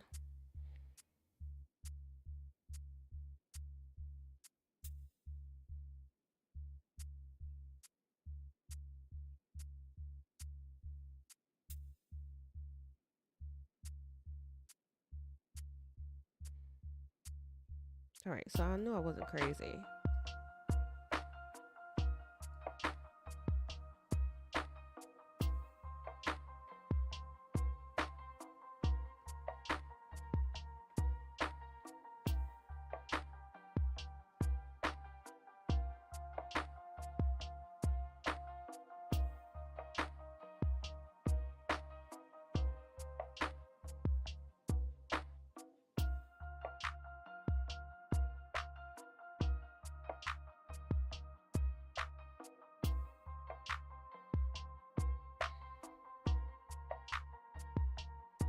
All right, so the most you can do is 6 here, and 3 here, and 6 here, and 6 here, and 3 here.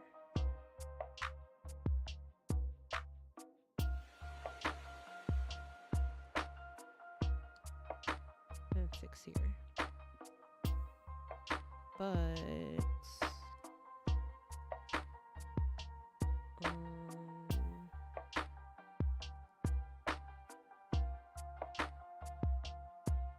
Okay, so thought process is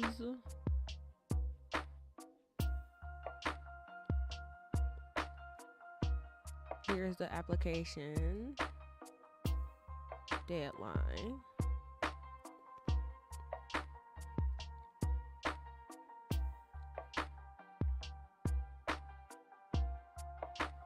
So this really depends on, like, if I was like bump the summer's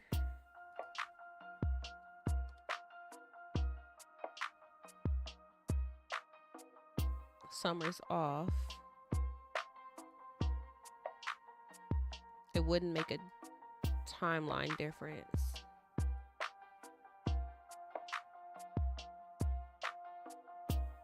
Because I still would be in the end, like in the last year of the program when it's time to apply anyways.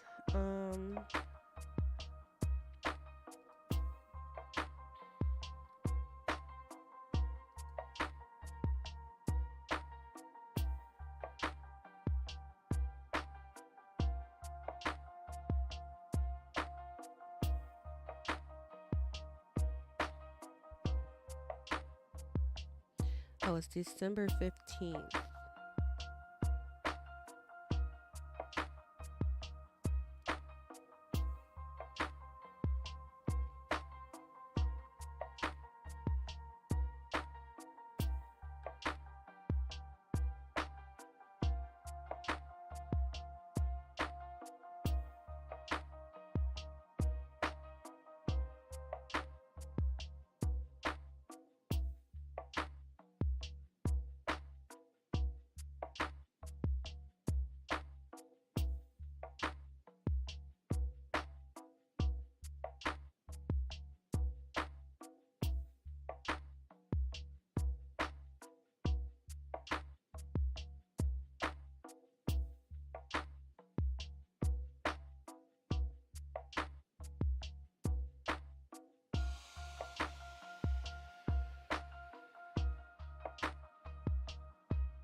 I never looked at this page.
Don't forget to order food. I gotta make some food.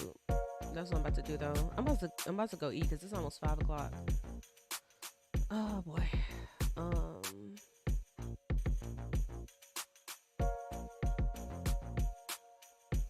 I was really just trying to see if it makes a difference, which I don't think it makes much of a difference, but I'm gonna leave this as buffer.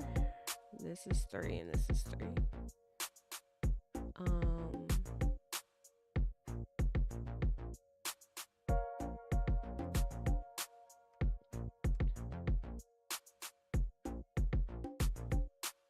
this is buffer right now.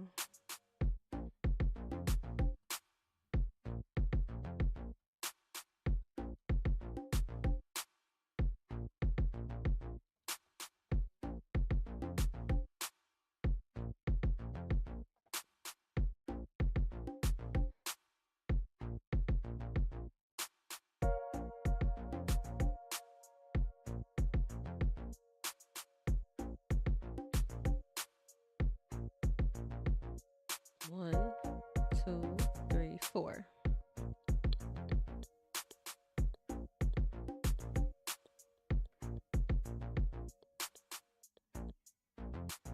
And then also, if for some reason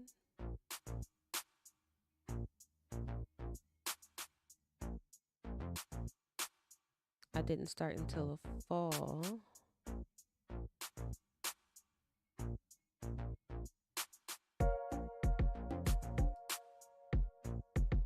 I think that will push the timeline actually. 6, 3. All right, so we're gonna try to stay on track. um,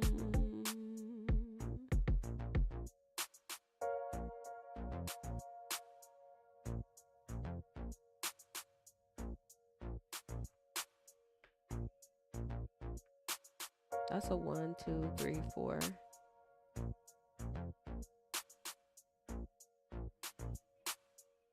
All right, I think that's right.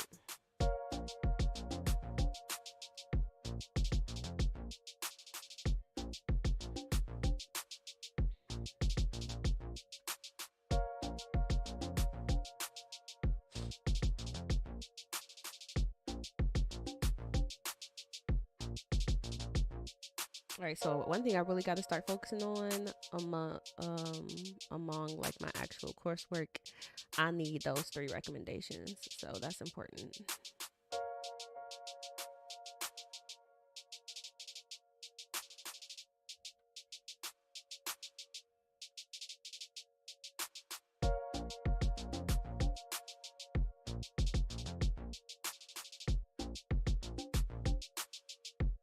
And then this year,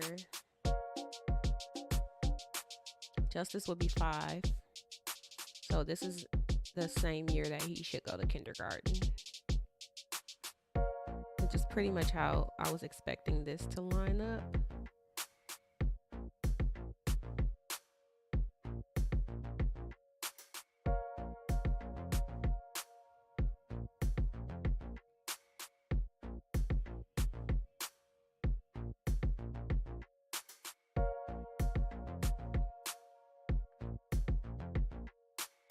Let me share this. I think I shared it though. I didn't.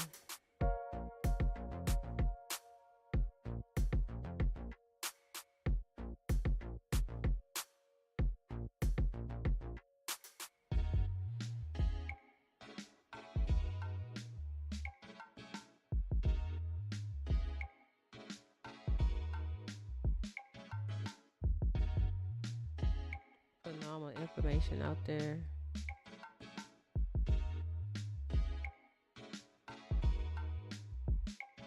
Sheesh.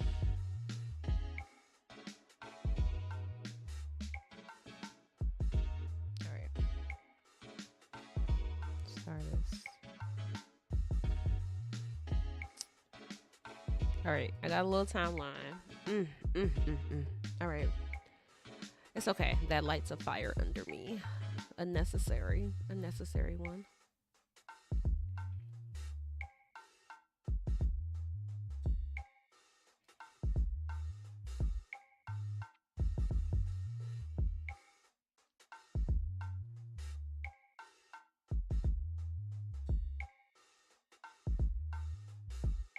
All right, I'm about to start scaling down some stuff in my life over this month. I think that'll be a good idea. All right, so let's do this. Let's see. Oh, and I'm already done with my stream, so that means I can take a nap. I can chill out. I got other work to do today for sure. But I've been at this computer since 11ish.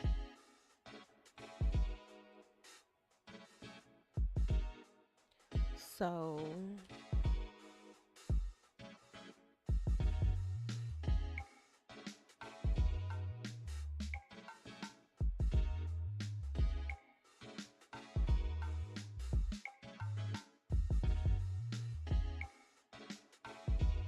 y'all, I gotta get into some gaming. Like I need like a little I need something, what's the word I'm looking for? Casual, you know what I mean? I need something like just chill. I just opened up Twitch and the first thing I saw was GTA RP.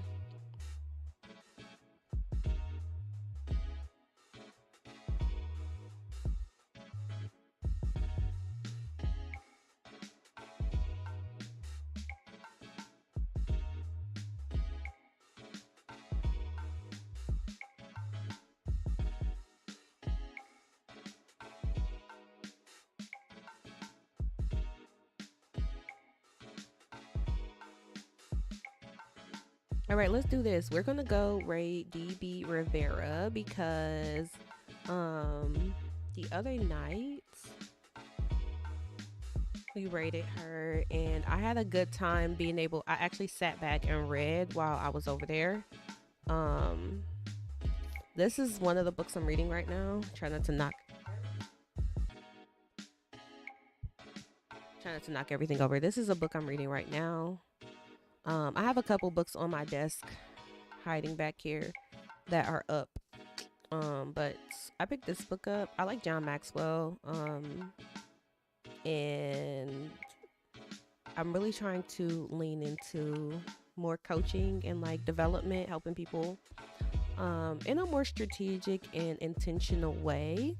So yeah, what I did was I actually sat in one of her, she does reading sprints in addition to some other stuff. So I was able to sit and get like about 20 pages into my book.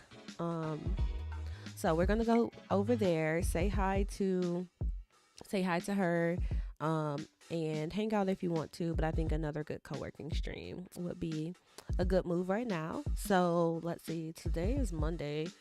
Tomorrow I have the GenAI course again. We're doing retrieval augmented generation or RAG. So that should be really fun, at least for me, the nerd in me. But otherwise, I will see y'all tomorrow. Bye bye.